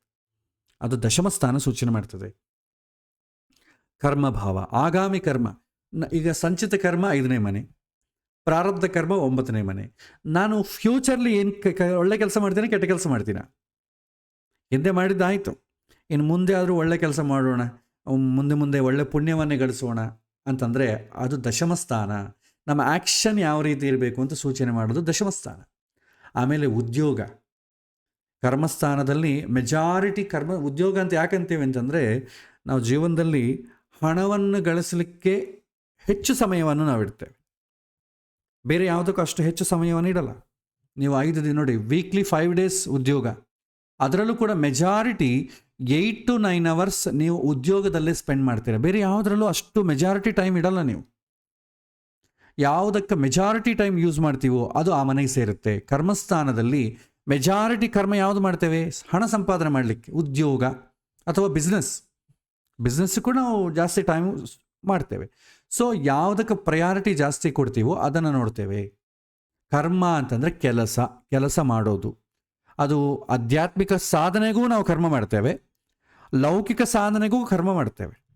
ಆದರೆ ಮೆಜಾರಿಟಿ ಯಾವುದಕ್ಕೆ ಇವತ್ತಿನ ದಿನ ಮಾಡೋದು, ಜೀವನ ಪೋಷಣೆಗೆ ಬೇಕಾದಂಥ ಹಣವನ್ನು ಸಂಪಾದನೆ ಮಾಡಲಿಕ್ಕೆ ಹೆಚ್ಚು ಸಮಯವನ್ನು ನಾವು ಎಲ್ಲಿ ಇಡ್ತೀವೋ ಅದನ್ನು ಆ ಮನೆ ಅಂತ ಕರಿತೇವೆ. ಸೊ ನಾವು ಉದ್ಯೋಗ ಹಣ ಸಂಪಾದನೆಗೋಸ್ಕರ ಮಾಡ್ತೀವಿ, ಆದ ಕಾರಣ ದಶಮ ಸ್ಥಾನ ಅಂತಂದರೆ ಉದ್ಯೋಗ ಸ್ಥಾನ ಆಯಿತು. ಆದರೆ ಆಧ್ಯಾತ್ಮಿಕವಾಗಿ ಸಾಧನೆ ಮಾಡಿಕೊಳ್ಳೋರಿಗೆ, ಉದ್ಯೋಗ ಮಾಡಲದ್ದವ್ರಿಗೆ ಕೂಡ ಇದು ಕರ್ಮಸ್ಥಾನವೇ. ಅವರು ಹಣಕ್ಕೋಸ್ಕರ ಮಾಡೋದಿಲ್ಲ, ಜ್ಞಾನವನ್ನು ಪಡೀಲಿಕ್ಕೋಸ್ಕರ ಮಾಡ್ತಾರೆ. ಸೊ ಅದಕ್ಕೆ ಕರ್ಮಭಾವ ಅಂತ ಕರೀತಾರೆ. ಆದರೆ ಮೆಜಾರಿಟಿ ಲೌಕಿಕ ಪ್ರಪಂಚದಲ್ಲಿ ನಾವು ಉದ್ಯೋಗ ಸ್ಥಾನ ಅಂತ ಕರಿತೇವೆ. ನಮ್ಮ ಜೀವನ ಹೇಗೆ ನಡೆಸಬೇಕು, ನಾನು ಅಧಿಕಾರ, ಕೀರ್ತಿ, ವ್ಯಾಪಾರ ಇವೆಲ್ಲ ಕೂಡ ದಶಮ ಸ್ಥಾನ ಸೂಚನೆ ಮಾಡ್ತದೆ. ಉದ್ಯೋಗ ಮಾಡಬೇಕಾದ್ರೆ ಒಳ್ಳೆ ಸ್ಕಿಲ್ ಬೇಕು, ಜೊತೆಗೆ ಒಳ್ಳೆ ಯೋಗ ಬೇಕು, ರೆಕಮೆಂಡೇಶನ್ ಬೇಕು. ಸೊ ರೆಕಮೆಂಡೇಶನ್ ಯಾವ ರೀತಿ ಬೇಕು, ಹಿಂದಿನ ಜನ್ಮದಲ್ಲಿ ಅದಕ್ಕೆ ತಕ್ಕಂತೆ ಪುಣ್ಯ ಮಾಡಿರಬೇಕು. ಪುಣ್ಯ ಮಾಡಿದರೆ ಈ ಜನ್ಮದಲ್ಲಿ ನಿಮಗೆ ಅವಕಾಶ ಸಿಗತ್ತೆ, ಪುಣ್ಯ ಇಲ್ಲ ಅಂತಂದರೆ ಸಿಗಲ್ಲ. ನಾವು ಒಳ್ಳೆ ಕೆಲಸ ಮಾಡಬೇಕಾದ್ರೂ ಕೂಡ ಹಿಂದಿನ ಜನ್ಮದಲ್ಲಿ ಪುಣ್ಯ ಬೇಕು, ಇಲ್ಲದ್ರೆ ನಿಮಗೆ ಆ ಪ್ಲಾಟ್ಫಾರ್ಮೇ ಕ್ರಿಯೇಟ್ ಆಗೋದಿಲ್ಲ. ಹೊರಗಿನ ವಾತಾವರಣ, ಒಂದು ಉದ್ಯೋಗ ಇರಬೇಕು, ಒಬ್ಬ ಕಂಪನಿ ಇಡಬೇಕು, ಆ ಕಂಪನಿಯಲ್ಲಿ ಒಂದು ಹಣ ಇನ್ವೆಸ್ಟ್ ಮಾಡಬೇಕು. ಇನ್ವೆಸ್ಟ್ ಮಾಡಿದ ಮೇಲೆ ನಂಗೆ ಇಂಥ ಉದ್ಯೋಗ ಮಾಡೋರು ಬೇಕು ಅಂತ ಅನೌನ್ಸ್ ಮಾಡಬೇಕು, ಆವಾಗ ನಮಗೆ ಉದ್ಯೋಗ ಸಿಗತ್ತೆ. ನಮಗೋಸ್ಕರ ಒಂದು ಉದ್ಯೋಗ ಸೃಷ್ಟಿಯೇ ಮಾಡದಿದ್ರೆ ನಮಗೆ ಎಲ್ಲಿಂದ ಸಿಗತ್ತೆ? ಹಾಗಾಗಿ ಕರ್ಮಸ್ಥಾನ ತುಂಬ ಮುಖ್ಯ. ನಾವು ಮಾಡುವ ಕೆಲಸದಿಂದ 4 ಜನಕ್ಕೆ ಒಳ್ಳೆಯದಾಯಿತು ಅಂತಂದರೆ, ನಾವು ಬರೋ ಜನ್ಮದಲ್ಲಿ ಉದ್ಯೋಗವನ್ನು ಪಡ್ಕೊಳ್ಳಿಕ್ಕೆ ಬೇಕಾದ ಪುಣ್ಯವನ್ನು ಈಗ ಅಕ್ಯುಮುಲೇಟ್ ಮಾಡಿಕೊಡ್ತೇವೆ. ಇಲ್ಲ, ನಾನು ಉದ್ಯೋಗ ಮಾಡೋದು ನನ್ನ ಸಂತೋಷಕ್ಕೋಸ್ಕರ, ನನ್ನ ಸ್ವಾರ್ಥಕ್ಕೋಸ್ಕರ ಅಂತಂದರೆ ಆ ಅಕ್ಯುಮುಲೇಷನ್ ಏನಿರೋದಿಲ್ಲ, ಬರೋ ಜನ್ಮದಲ್ಲಿ ಮತ್ತೆ ಉದ್ಯೋಗಕ್ಕೋಸ್ಕರ ಪರದಾಡಬೇಕಾಗ್ತದೆ. ಇದು ಈ ದಶಮಸ್ಥಾನ ಸೂಚನೆ ಮಾಡ್ತದೆ. ದಶಮಸ್ಥಾನಕ್ಕೆ ಮಾರ್ಕ್ಸ್ ಕಡಿಮೆ ಅಂತ ಅಂದ್ಕೊಳ್ಳಿ, ಉದ್ಯೋಗ ನಮಗೆ ಸಿಗೋದು ಕಷ್ಟ. ಮಾರ್ಕ್ಸ್ ಜಾಸ್ತಿ ಬಂದರೆ ಉದ್ಯೋಗ ಜಾಸ್ತಿ ಸಿಗತ್ತೆ. ಇದು ಪೂರ್ವಜನ್ಮದ ಪುಣ್ಯಸ್ಥಾನ. ಏಕಾದಶ ಸ್ಥಾನ, ಇದು ಪುಣ್ಯನೂ ಅಲ್ಲ ಪಾಪನೂ ಅಲ್ಲ. ಪುಣ್ಯ ಅಂತಂದರೆ ಪುಣ್ಯ, ಪಾಪ ಅಂದರೆ ಪಾಪ. ಲಾಭಸ್ಥಾನ, ಹೌಸ್ ಆಫ್ ಪ್ರಾಫಿಟ್. ಅದು ಪುಣ್ಯವೂ ಆಗಬಹುದು, ಪಾಪವೂ ಆಗಬಹುದು. ಯಾವುದಾದ್ರೂ ವೃದ್ಧಿ, ಪ್ರಾಫಿಟ್ ಅಂದರೆ ವೃದ್ಧಿ ಆಗೋದು ಅಂತ ಅರ್ಥ ಸಂಸ್ಕೃತದಲ್ಲಿ. ವೃದ್ಧಿ ಅಂತಂದ್ರೆ ಏನು? ಬೆಳೆಯುವುದು. ಪುಣ್ಯನೂ ಬೆಳಿಬೋದು, ಪಾಪನೂ ಬೆಳಿಬೋದು. ಸೊ ಲಾಭಸ್ಥಾನ ಅಂತ ಕರಿತೇವೆ. ಜ್ಯೇಷ್ಠ ಸೋದರಿಯ ಸ್ಥಾನ ಅಂದರೆ 3ನೇ ಮನೆ, ತಮ್ಮ ತಂಗಿ ಅಂತ ಅಂದ್ಕೊಂಡಿವಲ್ಲ, 11ನೇ ಮನೆಯನ್ನು ಅಣ್ಣ ಅಥವಾ ಅಕ್ಕ ಅಂತ ಕರಿತೇವೆ, ಜ್ಯೇಷ್ಠ. ಆಮೇಲೆ ಫ್ರೆಂಡ್ಸ್ 11ನೇ ಮನೆ ಕೆಳಗೆ ಬರ್ತಾರೆ. ಧನಾರ್ಜನೆ, ಇನ್ಕಮ್, ಹಣ ಸಂಪಾದನೆ ಮಾಡಬೇಕು ಅಂತ ಇಂಟೆನ್ಷನ್ ಅಂತಂಬೋದು 11ನೇ ಮನೆ ಬರುತ್ತೆ. ನನಗೆ ಲಾಭ ಬಂದಾಗೆ ಇನ್ನಿಷ್ಟು ಸಂಪಾದನೆ ಮಾಡಬೇಕು ಅನಿಸುತ್ತೆ, ಲಾಭ ಬರದೇ ಇದ್ದರೆ ಇನ್ನೊಮ್ಮೆ ಈ ಥರ ಮಾಡಬಾರ್ದಪ್ಪ ಅಂತ ಅನಿಸುತ್ತೆ. ಸೊ ಅದಕ್ಕೆ ಲಿಂಕ್ ಅದು. ಸೊ ಧನಾರ್ಜನೆ. ಆಮೇಲೆ ಸಕ್ಸಸ್. ಯಾವುದೇ ಆಗಲಿ ಲೌಕಿಕ ವಿಷಯದಲ್ಲಿ ಸಕ್ಸಸ್ ಆಗಬೇಕಾದ್ರೂ ಏಕಾದಶ ಸ್ಥಾನ ಚೆನ್ನಾಗಿರಬೇಕು. ಲಾಭ, ಆಧ್ಯಾತ್ಮಿಕ ವಿಚಾರದಲ್ಲಿ ಸಕ್ಸಸ್ ಆಗಬೇಕಾದ್ರೂ ಲಾಭ ಸ್ಥಾನ ಚೆನ್ನಾಗಿರಬೇಕು. ಹೆಚ್ಚು ಈ ಮನೆಯನ್ನು ಪ್ರಶ್ನೆಶಾಸ್ತ್ರದಲ್ಲಿ ಬಳಸ್ತೇವೆ.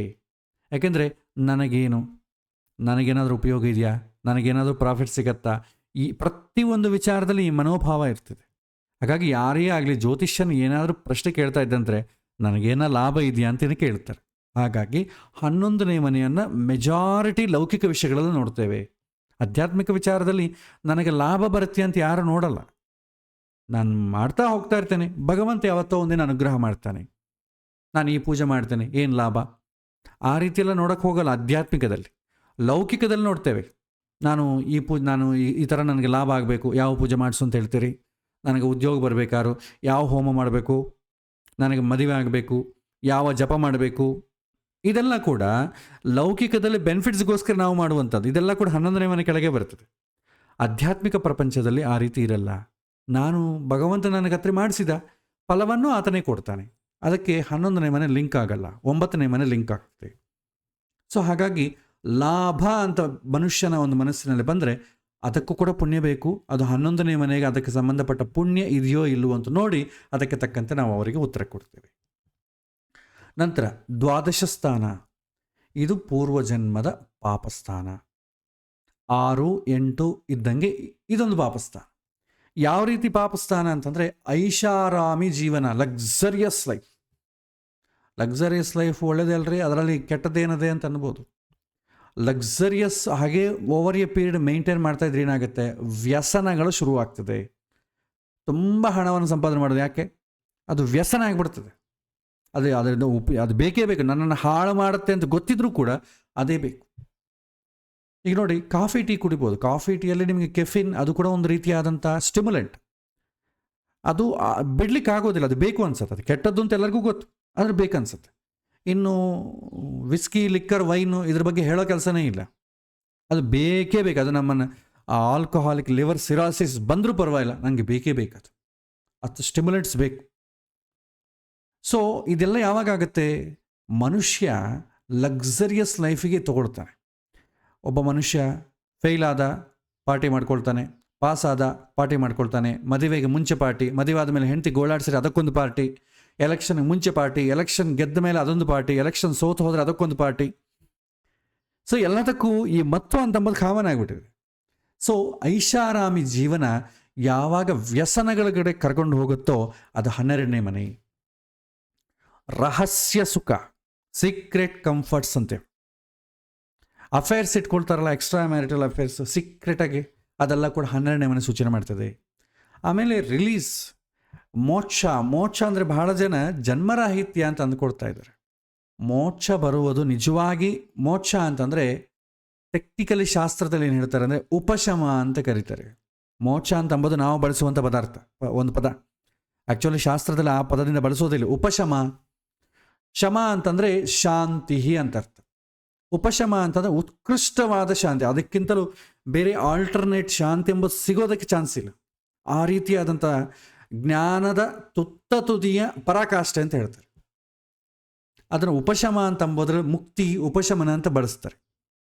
ಅದು 9ನೇ ಮನೆ. ಇಲ್ಲಿ ಮೋಕ್ಷ ಅಂತಂಬೋದು ಬಿಡುಗಡೆ. ಎಲ್ಲಿಂದ ಬಿಡುಗಡೆ? ಕಷ್ಟದಿಂದ ಬಿಡುಗಡೆ. 12ನೇ ಮನೆ the house of bad deeds.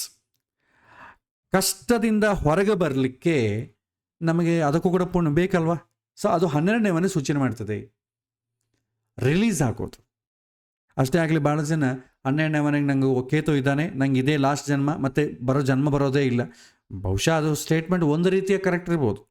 ಇದೇ ಲಾಸ್ಟ್ ಜನ್ಮ ಅಂದರೆ ಮನುಷ್ಯ ಜನ್ಮ ಇದೇ ಲಾಸ್ಟ್ ಅಂದರೆ ನಮಗೆ ಮನುಷ್ಯ ಮಾತ್ರ ಜನ್ಮ ಅಂತ ನಾವು ತಿಳ್ಕೊಂಡಿದ್ದೇವೆ. 84 ಲಕ್ಷ ಜೀವರಾಶಿಗಳಲ್ಲಿ ಮನುಷ್ಯ ಬಿಟ್ಟು ಉಳಿದವು ಕೂಡ ಜನ್ಮನೇ ಅಲ್ವಾ? ಮನುಷ್ಯ ಬಿಟ್ಟು ಬೇರೆ ನಾಯಿಯಾಗೋ, ನರಿಯಾಗೋ, ಹಂದಿಯಾಗೋ ಹುಟ್ಟಿದೀವಿ ಅಂದ್ಕೊಳ್ಳಿ, ಅದನ್ನು ನಾವು ಮೋಕ್ಷ ಅಂತ ಕರಿತೀವ? ಯಾಕಂದರೆ ಮನುಷ್ಯ ಜನ್ಮ ಬರಲ್ಲ. ಮನುಷ್ಯರ ಒದ್ದಾಡಿದಂಗೆ ಅವೇನು ಒದ್ದಾಡೋದಿಲ್ಲ. ಮನುಷ್ಯನಿಗೆ ಬಂಧು ಬಳಗ ಅದು ಬೇಕು, ಇದು ಬೇಡ, ಗೌರವ ಬೇಕು, ಬೇಡ, ನನಗೆ ಸಂತೋಷ ಆಗಬೇಕು. ಅವನು ಹಿಂಗೆ ಚುಚ್ಚಿ ಮಾತಾಡಿದ. ನಾಯಿಗಳು ಒಬ್ಬರನ್ನೊಬ್ಬರು ಚುಚ್ಚಿ ಮಾತಾಡೋದಿಲ್ಲ. ಪಕ್ಷಿಗಳು ಚುಚ್ಚಿ ಮಾತಾಡ್ಕೊಳ್ಳೋದಿಲ್ಲ. ಹೇಳಬೇಕಾದ್ರೆ ಮನುಷ್ಯನಿಗಿಂತಲೂ ಸಂತೋಷವಾಗಿರೋ ಪ್ರಾಣಿಗಳು. ಬಟ್ ಅದರಲ್ಲಿ ಸ್ವಾತಂತ್ರ್ಯ ಇಲ್ಲ. ಅದು ಮೋಕ್ಷವೇ. ಮನುಷ್ಯ ಜನ್ಮನ ಕೂಡ ಕಂಪೇರ್ ಮಾಡಿಕೊಂಡ್ರೆ ಮೋಕ್ಷವೇ, ಆದರೆ ಅದರಲ್ಲಿ ಸ್ವಾತಂತ್ರ್ಯ ಇಲ್ಲ. ಭಯ, ಹೆದರಿಕೆ ಜಾಸ್ತಿ ಇರುತ್ತೆ. ಮನುಷ್ಯ ಹೆದರಿಕೆ ಇರಲ್ಲ. ಯಾವ ಪ್ರಾಣಿ ಬಂದು ಇನ್ನೊಂದು ಪ್ರಾಣಿ ಮೇಲೆ ಅಟ್ಯಾಕ್ ಮಾಡ್ತೀಯ ಅಂತ ಹೆದರಿಕೆ ಇರುತ್ತೆ, ಮನುಷ್ಯನಿಗಿಲ್ಲ. 84 ಲಕ್ಷ ಜೀವರಾಶಿಗಳಲ್ಲಿ ಉಳಿದ ಎಲ್ಲ ಪ್ರಾಣಿಗಳಿದ್ರೂ ಕೂಡ ಅವುಗಳು ನನ್ನನ್ನು ಅಟ್ಯಾಕ್ ಮಾಡುತ್ತೇನೋ ಅಂತ ಭಯ ಮನುಷ್ಯನಿಗಿಲ್ಲ. ಬಟ್ ಬೇರೆ ಪ್ರಾಣಿಗಳಿಗಿದೆ. ಒಂದು ನಾಯಿಗೆ ಭಯ, ಬೇರೆ ಯಾವುದೋ ಒಂದು ಪ್ರಾಣಿ ಬಂದು ತಿನ್ನುತ್ತೇನೋ ಅಂತೇಳಿ. ಒಂದು ಕುರಿಗೆ ಭಯ, ಒಂದು ಬೆಕ್ಕಿಗೆ ಭಯ, ಒಂದು ಇಲಿಗೆ ಭಯ, ಒಂದು ಹಾವಿಗೆ ಭಯ. ಹಾವಿಗಂತಲೂ ಎಲ್ಲದಕ್ಕಿಂತಲೂ ದುರ್ಭರವಾದ ಭಯ ಜಾಸ್ತಿ. ಹಾಗೆ ಭಯದಿಂದ ಜೀವನ ಅದು. ಅವಕ್ಕೆ ಸುಖವೂ ಇಲ್ಲ ಅಥವಾ ದುಃಖವೂ ಇಲ್ಲ, ಬಟ್ ಭಯ ಅಂತ ಅಂಬೋದಿರುತ್ತೆ. ಆ ಭಯದ ಎಚ್ಚರವೂ ಅದಕ್ಕೆ ಇರೋದಿಲ್ಲ ಮನುಷ್ಯನಿಗಿದ್ದಂಗೆ. ಸರಿ, ಅದಕ್ಕೆ ಬುದ್ಧಿ ಇರೋದಿಲ್ಲ, ಆದ ಕಾರಣ ಸರಿ ಹೋಗ್ತದೆ ಅದಕ್ಕೆ. ಬಟ್ ಇಲ್ಲಿ ಹಂಗಲ್ಲ ಮನುಷ್ಯನಿಗೆ. ಹಾಗಾಗಿ ಮೋಕ್ಷ ಅಂತಂದರೆ ಜನ್ಮರಾಹಿತ್ಯ, ಶಾಂತಿ ಅಂತಂದು ಅಂದ್ಕೊಳ್ಬೇಡಿ. ಕಷ್ಟಗಳಿಂದ ಹೊರಗೆ ಬರೋದನ್ನು ಮೋಕ್ಷ. ಈಗ ಒಬ್ಬನು 30 ವರ್ಷದಿಂದ ಚೆನ್ನಾಗಿ ಕುಡಿತಾ ಇರ್ತಾನೆ, ಇದ್ದಕ್ಕಿದ್ದಕ್ಕೆ ಏನೋ ಪರ್ಯಾವಸನ ಆಯಿತು, ಕುಡಿಯೋದು ಬಿಟ್ಬಿಟ್ಟ. ಅದನ್ನು ಮೋಕ್ಷ ಅಂತ ಕರಿತೇವೆ. ಕುಡಿಯೋದನ್ನು ಬಿಟ್ಟು ಸಂತೋಷವಾಗಿ ಇದ್ದಾನೆ ತಾನೆ, ಅದನ್ನು ಮೋಕ್ಷ. ವ್ಯಸನಗಳಿಂದ ಹೊರಗೆ ಬರೋದನ್ನು ಮೋಕ್ಷ ಅಂತ ಕರಿತೇವೆ. ಆದಮೇಲೆ ಜನ್ಮಾಂತರ, ಪಾಸ್ಟ್ ಲೈಫ್. ಸೊ ಒಂದು ಹುಟ್ಟು ಆದರೆ 12 ಸಾವು. ಒಂದು ಹುಟ್ಟಿದ ಎಲ್ಲಿಂದ ಹುಡ್ತೇವೆ ನಾವು? ಜೀವನ ಅಂತಂಬೋದು ಒಂದು ಚಕ್ರ. ಯಾವುದು ಸ್ಟಾರ್ಟಿಂಗ್ ಪಾಯಿಂಟ್ ಆಗುತ್ತೋ ಅದೇ ending point. Ending point starting point ಒಂದೇ. ಅದಕ್ಕೆ ಸ್ಟಾರ್ಟ್ ಒಂದು, ಕೊನೆ ಒಂದು, ಎಂಡ್ ಇರಲ್ಲ. ಎರಡೂ ಒಂದೇ ಪಾಯಿಂಟಲ್ಲೇ ಇರ್ತದೆ. ಅದನ್ನು ಜೀವನ ಚಕ್ರ ಅಂತೇವೆ ನಾವು. ಅದಕ್ಕೆ ಸ್ಟಾರ್ಟಿಂಗ್ ಎಂಡಿಂಗ್ ಮೊದಲಿರೋದಿಲ್ಲ. ಹಾಗೆ ಈ ಜೀವನ ಚಕ್ರದಲ್ಲಿ ನಾವು ಆ್ಯಕ್ಚುಲಿ ಸರ್ಕಲೇ ಇರೋದು ರಾಶಿಗಳು. ನಾವು ನಮ್ಮ ಸೌಲಭ್ಯಕ್ಕೋಸ್ಕರ ಚೌಕಟ್ಟಾಗಿ ಸ್ಕ್ವೈರ್ ರೂಪದಲ್ಲಿ ಹಾಕ್ತೇವೆ, ರೆಕ್ಟ್ಯಾಂಗಲ್ ರೂಪದಲ್ಲಿ. ಆದರೆ 1 ಅಂತಂಬೋದು ಹುಟ್ಟು, 12 ಅಂತಂಬೋದು ಬಿಡುಗಡೆ. ಎರಡೂ ಕೂಡ ಒಂದೇ ಪಾಯಿಂಟಲ್ಲೇ ಇರುತ್ತೆ. ಅದಕ್ಕೆ ಜನ್ಮಾಂತರ ಅಂತ ಕರಿತೇವೆ. ಆಮೇಲೆ ನಾಶನ, ವ್ಯಸನಗಳಿಂದ ಜಾಸ್ತಿ ಆಗೋದೇನು, ನಾಶನ ಆಗ್ತೇವೆ. ದುರ್ವ್ಯಯ, ದುಷ್ಕಾರ್ಯಗಳು, bad deeds and expenditure, over expenditure, ಅತಿಯಾಗಿ ಖರ್ಚು ಮಾಡೋದು ಕೂಡ ಒಂದು ವ್ಯಸನವೇ. ಇವತ್ತು ನಮಗೆ ಬೇಕಾದಷ್ಟು ಸಾಧನೆಗಳಿದೆ. ಸೊ ನೀವು ಸೋಷಲ್ ಇ-ಕಾಮರ್ಸ್ ಪ್ಲಾಟ್ಫಾರ್ಮ್ಸ್, ಅಮೆಜಾನ್ ಆಗ್ಬೋದು, ಅವರು ಬೇಕಂತ ಅದನ್ನು ನೋಡೋದು ಯಾಕೆ ಅಂತಂದರೆ, ಬೇಕಂತ ನನ್ನ ಜೀವನಕ್ಕೆ ಯಾವುದು ಉಪಯೋಗ ಆಗುತ್ತೆ ಅಂತ ನೋಡ್ಕೊಳ್ತೇವೆ. ಅವಶ್ಯಕತೆಯಿಂದ ನೋಡೋವಂಥದ್ದಲ್ಲ. ಯಾವ ಹೊಸ ಐಟಮ್ಸ್ ಬಂದಿದೆ ಅದನ್ನು ತೊಗೊಂಡ್ರೆ ಏನಾಗುತ್ತೆ. ಸೊ ಆಶೆಗಳನ್ನು, ಒಂದು ನೆಸೆಸಿಟಿಯನ್ನು ನಾವೇ ಕ್ರಿಯೇಟ್ ಮಾಡುವಂಥದ್ದು, ಇದು ದುರ್ವ್ಯಯಕ್ಕೆ ಕಾರಣ ಆಗ್ತದೆ. ಇದು ಪೂರ್ವಜನ್ಮದ ಪಾಪ. ನಮಗೆ ಯಾವುದು ಅವಶ್ಯಕತೆ ಇದೆಯೋ ಅದನ್ನು ತಗೊಳ್ಕೊಳ್ಳೋದು ಒಳ್ಳೆಯದು, ಅದು ಮಾಮೂಲವೇ. ಆದರೆ ಅವಸರ ಇಲ್ಲದರೂ ಕೂಡ ಕೊಂಡುಕೊಳ್ಳೋದನ್ನು ದುರ್ವ್ಯಯ ಅಂತ ಕರಿತೇವೆ. ಇದು ನಮ್ಮನ್ನು ಡೈವರ್ಟ್ ಮಾಡ್ತದೆ, ಸುಖದಿಂದ ದುಃಖದ ಕಡೆ ಡೈವರ್ಟ್ ಮಾಡಿ ಕಳಿಸ್ತದೆ. ಇದು ಪಾಪ ಮತ್ತು ನರಕ ಸ್ಥಾನಗಳು. ಪೂರ್ವಜನ್ಮದ ಪಾಪಸ್ಥಾನ. ನರಕ ಅಂತಂದರೆ ಸ್ಥಿತಿ, ಸ್ಟೇಟಸ್. ವ್ಯಸನಗಳಿಂದ ಒದ್ದಾಡೋನು ಯಾರು ಕೂಡ ಸಂತೋಷವಾಗಿ ಶಾಂತಿವಾಗಿರ್ಲಿಕ್ಕೆ ಸಾಧ್ಯ ಇಲ್ಲ. ಕೊನೆಗೆ ಹಾಸ್ಪಿಟಲೈಸೇಷನ್. ರೋಗ ಬಂದಾಗ ನಾವೆಲ್ಲಿಗೆ ಹೋಗ್ತೇವೆ? ಹಾಸ್ಪಿಟಲ್ಗೆ ಹೋಗ್ತೇವೆ. ಅಂದರೆ ಖರ್ಚು, ರೋಗದಿಂದ ಆಗುವಂಥ ಖರ್ಚು. ಯಾಕೆಂದರೆ ಹಾಸ್ಪಿಟಲ್ಗೆ ಹೋಗೋದು ಯಾಕೆ? ಖರ್ಚು ಮಾಡಿಕೊಳ್ಳಿಕ್ಕೆ. ಗುಣ ಆಗತ್ತೆ ಅಂತ ಹೇಳಲಿಕ್ಕೆ ಕಷ್ಟ. ನಾವೇ ನಮ್ಮ ಆರೋಗ್ಯವನ್ನು ಗೆಡಿಸಿಕೊಂಡು ಹಾಸ್ಪಿಟಲ್ಗೆ ದುಡ್ಡು ಕೊಟ್ಟು ಮತ್ತೆ ಹೊರಗೆ ಬರ್ತೇವೆ. ಪಾನಿಪುರಿ ತಿನ್ಬೇಕು ಯಾಕೆ? ಹೊಟ್ಟೆ ಕೆಡಿಸ್ಕೊಳ್ಬೇಕು ಯಾಕೆ? ಯಾವುದೋ ಒಂದು ಟ್ಯಾಬ್ಲೆಟ್ ತೊಗೊಳ್ಳೋ ಯಾಕೆ? ಫುಡ್ ಪಾಯ್ಸನಿಂಗ್ ಆಗಿ ಮತ್ತೆ ಹಾಸ್ಪಿಟಲ್ಗೆ ಓಡೋದು ಯಾಕೆ? ಸೊ ಇದೆಲ್ಲ ಕೂಡ ಎಕ್ಸ್ಪೆಂಡಿಚರ್. ಹಾಸ್ಪಿಟಲ್ ಅಂತಂದರೆ ನಾವು ಎಕ್ಸ್ಪೆಂಡಿಚರಲ್ಲಿ ನೋಡ್ತೇವೆ. ಹೆಚ್ಚು ದುರ್ವ್ಯಯ ಆಗೋದು ಹಾಸ್ಪಿಟಲಲ್ಲೇ. ನಾವು ತುಂಬ ಅದನ್ನು ಅಯ್ಯೋ ಹಾಸ್ಪಿಟ್ಲಿಗೆ ಹೋದ್ವಿ, ದುಡ್ಡು ಖರ್ಚಾದರೂ ಪರವಾಗಿಲ್ಲ, ಮನುಷ್ಯ ಬಂದ ಸಾಕು ಅಷ್ಟೇ. ಆದರೆ ಆ ಸ್ಥಿತಿಗೆ ಕಾರಣ ಏನು? ಖರ್ಚು ಮಾಡಲಿಕ್ಕೆ. ಖರ್ಚಾಗಬೇಕು ಅಂತಿದ್ರೇ ಆಗ್ತದೆ. ಸೊ ಅದಕ್ಕೆ 12ನೇ ಮನೆ ಬಲವಾಗಿದ್ದರೆ ಮೊದಲು ಆರೋಗ್ಯ ಚೆನ್ನಾಗಿ ನೋಡ್ಕೋಬೇಕು. ಇಲ್ಲದ್ರೆ ಹೌಸ್ ಆಫ್ ಹಾಸ್ಪಿಟಲೈಸೇಷನ್ ಬಲವಾಗಿತ್ತು ಅಂದ್ಕೊಳ್ಳಿ, ಖರ್ಚು ಜಾಸ್ತಿ ಆಗುತ್ತೆ. ಖರ್ಚು ಜಾಸ್ತಿ ಆಗುತ್ತೆ ಅಂದರೆ ಸಫರಿಂಗ್ ಕೂಡ ಆಗ್ತದೆ. ರೋಗ ಬರಲಾರ್ದೆ ಖರ್ಚು ಹೆಂಗಾಗ್ತದೆ? ಇನ್ನು ವಿಚಿತ್ರ ಏನಂತಂದರೆ, ನಾವು ಇನ್ಶೂರೆನ್ಸ್ಗಳು ಬೇರೆ ಮಾಡ್ಕೊಳ್ತೇವೆ. ಸೊ ಇನ್ಶೂರೆನ್ಸ್ ಯಾರು ಮಾಡ್ಕೊಳ್ತಾರೋ, ಹೇಗೋ ನೀವು ಇನ್ಶೂರೆನ್ಸ್ ಮಾಡಿದ್ದೀರಲ್ಲ ಕ್ಲೈಮ್ ಮಾಡ್ಕೊಳ್ಳಿ ಅಂತೇಳಿ ಬೇಡದ್ದು ಬೇಕಾದ ಎಲ್ಲ ಟೆಸ್ಟ್ಗಳು ನಿಮ್ಮ ಮೇಲೆ ಪ್ರಯೋಗಗಳು ಮಾಡ್ತಾರೆ. R&D ಮಾಡ್ತಾರೆ, ಟ್ರಯಲ್ ಆ್ಯಂಡ್ ಎರರ್. ನೀವು ಮೆಡಿಕಲ್ ಡಿಪಾರ್ಟ್ಮೆಂಟ್ಲಿ ಯಾರು ಗೊತ್ತಿದ್ರೆ ಡಾಕ್ಟರ್ಸ್ ಆಗಿ ಅವ್ರಿಗೆ ಚೆನ್ನಾಗಿ ಗೊತ್ತಿರುತ್ತೆ. ಸೊ ಹಾಗಾಗಿ ನಮ್ಮ ಮೇಲೆ ರಿಸರ್ಚ್ ಮಾಡಿಕೊಳ್ಳಲಿಕ್ಕೆ ನಾವೇ ಹಣ ಕೊಟ್ಟು ಇನ್ಶೂರೆನ್ಸ್ ಕೊಂಡ್ಕೊಳ್ತೇವೆ. ಹಣ ಇಲ್ಲ ಅಂತ ನೀವು ಇನ್ಶೂರೆನ್ಸ್ ತೊಗೊಳ್ಳಿಲ್ಲ ಅಂದ್ಕೊಳ್ಳಿ, ಸರ್ಕಾರಿ ಆಸ್ಪತ್ರೆಗೆ ಹೋಗಿ ಅಂತಾರೆ. ಅವ್ರು ಜಾಸ್ತಿ ಟ್ರೀಟ್ಮೆಂಟ್ ಕೊಡಲ್ಲ, ಆದರೂ ಕೂಡ ಗುಣ ಆಗ್ತದೆ. ಇನ್ಶೂರೆನ್ಸ್ ಮಾಡಿದೆ ಅಂದ್ಕೊಳ್ಳಿ, ಇನ್ಶೂರೆನ್ಸ್ ಇದಲ್ವಾ, ಬನ್ನಿ ನಿಮ್ಗೆ ಎಲ್ಲ ಟೆಸ್ಟ್ಗಳು ಮಾಡಿಬಿಡ್ತೇವೆ, ಎಲ್ಲ ಫ್ರೀ ಅಲ್ರಿ, ಮಾಡಿಸ್ಕೊಳ್ಳಿ, ಏನಾಗ್ತದೆ. ನಿಮಗೆ ಮೆಡಿಕಲಲ್ಲಿ ಒಂದು ಕಡೆ ಯಾವುದು ದೇಶ ಗೊತ್ತಿಲ್ಲ, ಡಾಕ್ಟರ್ಸ್ ಎಲ್ಲ ಸ್ಟ್ರೈಕ್ ಮಾಡಿದರು. 6 ತಿಂಗಳ ದಿನ ಸತತ ಡಾಕ್ಟರ್ ಸ್ಟ್ರೈಕ್ ಮಾಡಿದರು. ಆ ಸಮಯದಲ್ಲಿ ಪಾಪ ನರ್ಸುಗಳು, ಕಾಂಪೌಂಡರ್ಸ್, ಇವರು ಪಾಪ ಪೇಷಂಟ್ಸ್ ನೋಡ್ಕೊಳ್ತಿದ್ರು. ಆ ವರ್ಷ ಈ ಡೆತ್ ರೇಟು ಡ್ರಾಸ್ಟಿಕ್ಕಾಗಿ ಕಡಿಮೆ ಆಗೋಯ್ತು. ಅರ್ಥ ಮಾಡಿಕೊಳ್ಳಿ ನಮಗೆ. ಸೊ ಉಪಶಮನ ಅಂತಂಬೋದು ಬೇಕೇ ಬೇಕು, ಆದರೆ ಮಿಸ್ಯೂಸ್ ಮಾಡುವಂಥ ಸ್ಥಿತಿ ಕೂಡ ಭಾಳ ಇರುತ್ತೆ. ಇಲ್ಲಿ ಯಾಕೆ ಹೇಳ್ತಾ ಇದ್ದೀನಿ ಅಂತಂದರೆ, ಹೌಸ್ ಆಫ್ ಹಾಸ್ಪಿಟಲೈಸೇಷನ್ ಎಂಬುದು ಖರ್ಚು ಕೆಳಗೆ ಬರ್ತದೆ. ವಿಪರೀತವಾಗಿ ಖರ್ಚಾಗಬೇಕು ಅಂತಂದರೆ ನಿಮಗೆ ಇರುವಂಥ ಮನೆ ಯಾವುದು ಅಂದರೆ 12ನೇ ಮನೆ. ವಿಪರೀತವಾದ ದುಬಾರಿ ಖರ್ಚಾಗ್ತದೆ. ಆದರೆ ಅದು ದುಬಾರಿ ಅಂತ ನಮಗೆ ಅನ್ಸಲ್ಲ. ಯಾಕೆಂತಂದರೆ ನನಗೆ ಆರೋಗ್ಯ ಉಳಿತಲ್ಲಪ್ಪ ಅಂತ ನಾವು ಆ ಒಂದು ಮೂಡಲ್ಲಿ ಇರ್ತೇವೆ. ಆದರೆ ಓವರಾಲ್ ನೋಡಿಕೊಂಡ್ರೆ ಖರ್ಚು ಇದೆ. ಅವರ ಖರ್ಚು ಅವ್ರಿಗೆ ಗೊತ್ತಾಗಲ್ಲ. ಮನೆಗೆ ತಂದೆ ತಾಯಿ ಯಾರನ್ನ ಇದ್ದು ಅವ್ರನ್ನ ಹಾಸ್ಪಿಟ್ಲಿಗೆ ಕರ್ಕೊಂಡೋಗಿ ತಂದೆ ಹೇಳಿದಂಗೆ ಕೇಳದೆ ಶುಗರ್ ಬಂದು ಮತ್ತೆ ಎಲ್ಲ ತಿಂದು ಹಾಸ್ಪಿಟ್ಲಿಗೆ ಕರ್ಕೊಂಡೋಗಿ ಬಂದರೆ ಮಗನಿಗೆ ಆ ಬಿಲ್ಲು ನೋಡಿ ಶಾಕ್ ಆಗಿ ಆವಾಗ ಯಾಕಪ್ಪ ಅನವಸರ ಖರ್ಚು ನಮ್ಮ ಅಪ್ಪನಿಂದ ಅಂತ ಅಂದ್ಕೊಳ್ತಾರೆ.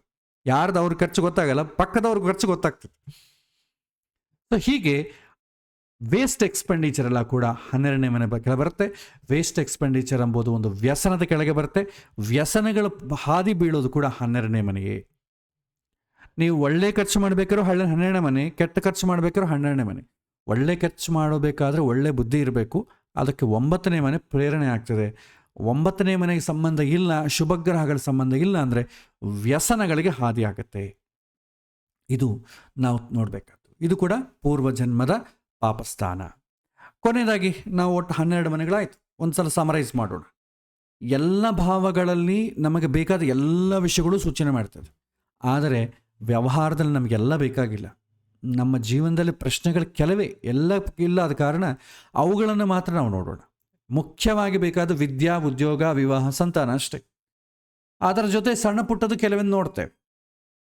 ಸೊ 1ನೇ ಮನೆಯನ್ನು ನಾವು ಹೆಚ್ಚು ಯಾವುದನ್ನು ನಾವು ಬಳಸ್ತೀವೋ ಆ ಹೆಸರಿಂದ ಕರಿತೇವೆ. ಸೊ ಶರೀರದ ಬಗ್ಗೆ ಜಾಸ್ತಿ ನೋಡ್ತೇವೆ, ಆರೋಗ್ಯದ ಬಗ್ಗೆ ನೋಡ್ತೇವೆ. ಅದ ಕಾರಣ ಅದನ್ನು ತನುಸ್ಥಾನ ಅಂತ ಕರಿತೇವೆ. 2ನೇ ಮನೆಯಲ್ಲಿ ಹಣ, ಕುಟುಂಬದ ಬಗ್ಗೆ ಕೇಳ್ತೇವೆ. ಅದ ಕಾರಣ ಧನಸ್ಥಾನ ಅಥವಾ ಕುಟುಂಬ ಸ್ಥಾನ ಅಂತ ಕರಿತೇವೆ. 3ನೇ ಮನೆ ಕನಿಷ್ಠ ಭ್ರಾತೃಸ್ಥಾನ ಅಂತ ಕರಿತೇವೆ. ತಮ್ಮಂದರ ಬಗ್ಗೆ, ತಂಗಿಯರ ಬಗ್ಗೆ ಬಿಟ್ಟರೆ ಅದರಲ್ಲಿ ನೋಡುವಂಥದ್ದು ಏನೂ ಇಲ್ಲ.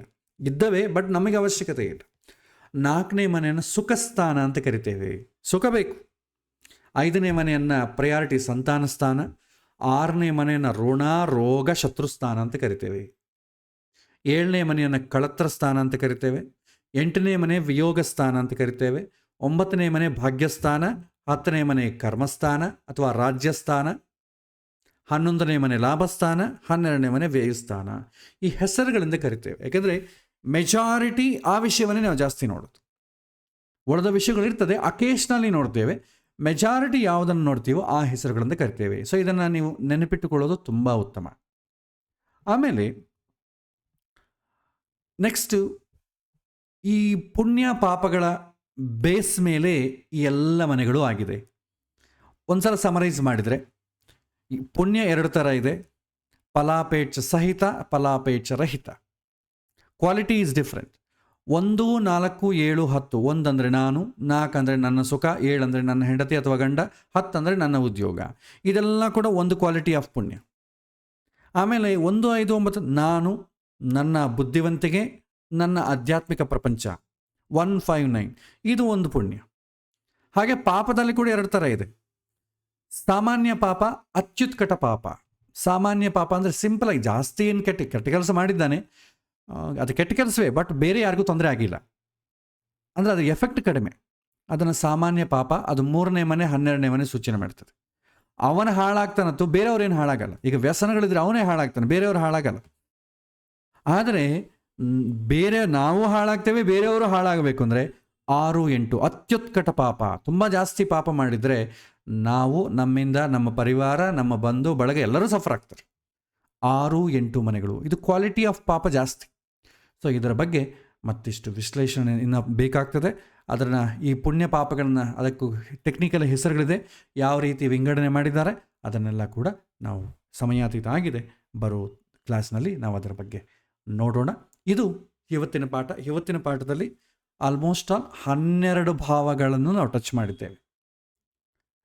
ನಾವು ಯಾವುದೇ ಒಂದು ವಿಷಯ ಹೊರಗಿನಿಂದ ಸಹಕಾರ ಬರಬೇಕಾದ್ರೆ ಈ 12 ಭಾವಗಳ ಅಧಿಪತಿಗಳ್ಯಾರಿದ್ದಾರೋ ಅವರ ಬಲ ಚೆನ್ನಾಗಿದ್ದರೆ, ಶುಭವಾಗಿದ್ದರೆ ನಮಗೆ ಪುಣ್ಯ ಇದೆ ಅಂತ ಅರ್ಥ. ಬಲಹೀನವಾಗಿದ್ದು ಪಾಪಗ್ರಹಗಳ ಪಾಪ ಸಂಬಂಧ ಬಂದರೆ ಪಾಪ ಜಾಸ್ತಿ ಇದೆ ಅಂತ ಅರ್ಥ. ಸೊ ಪುಣ್ಯ ಇದೆಯೋ ಪಾಪ ಇದೆಯೋ ಅಂತಂಬೋದು ಅವ್ಯಾಲ್ಯುಯೇಟ್ ಮಾಡಬೇಕು.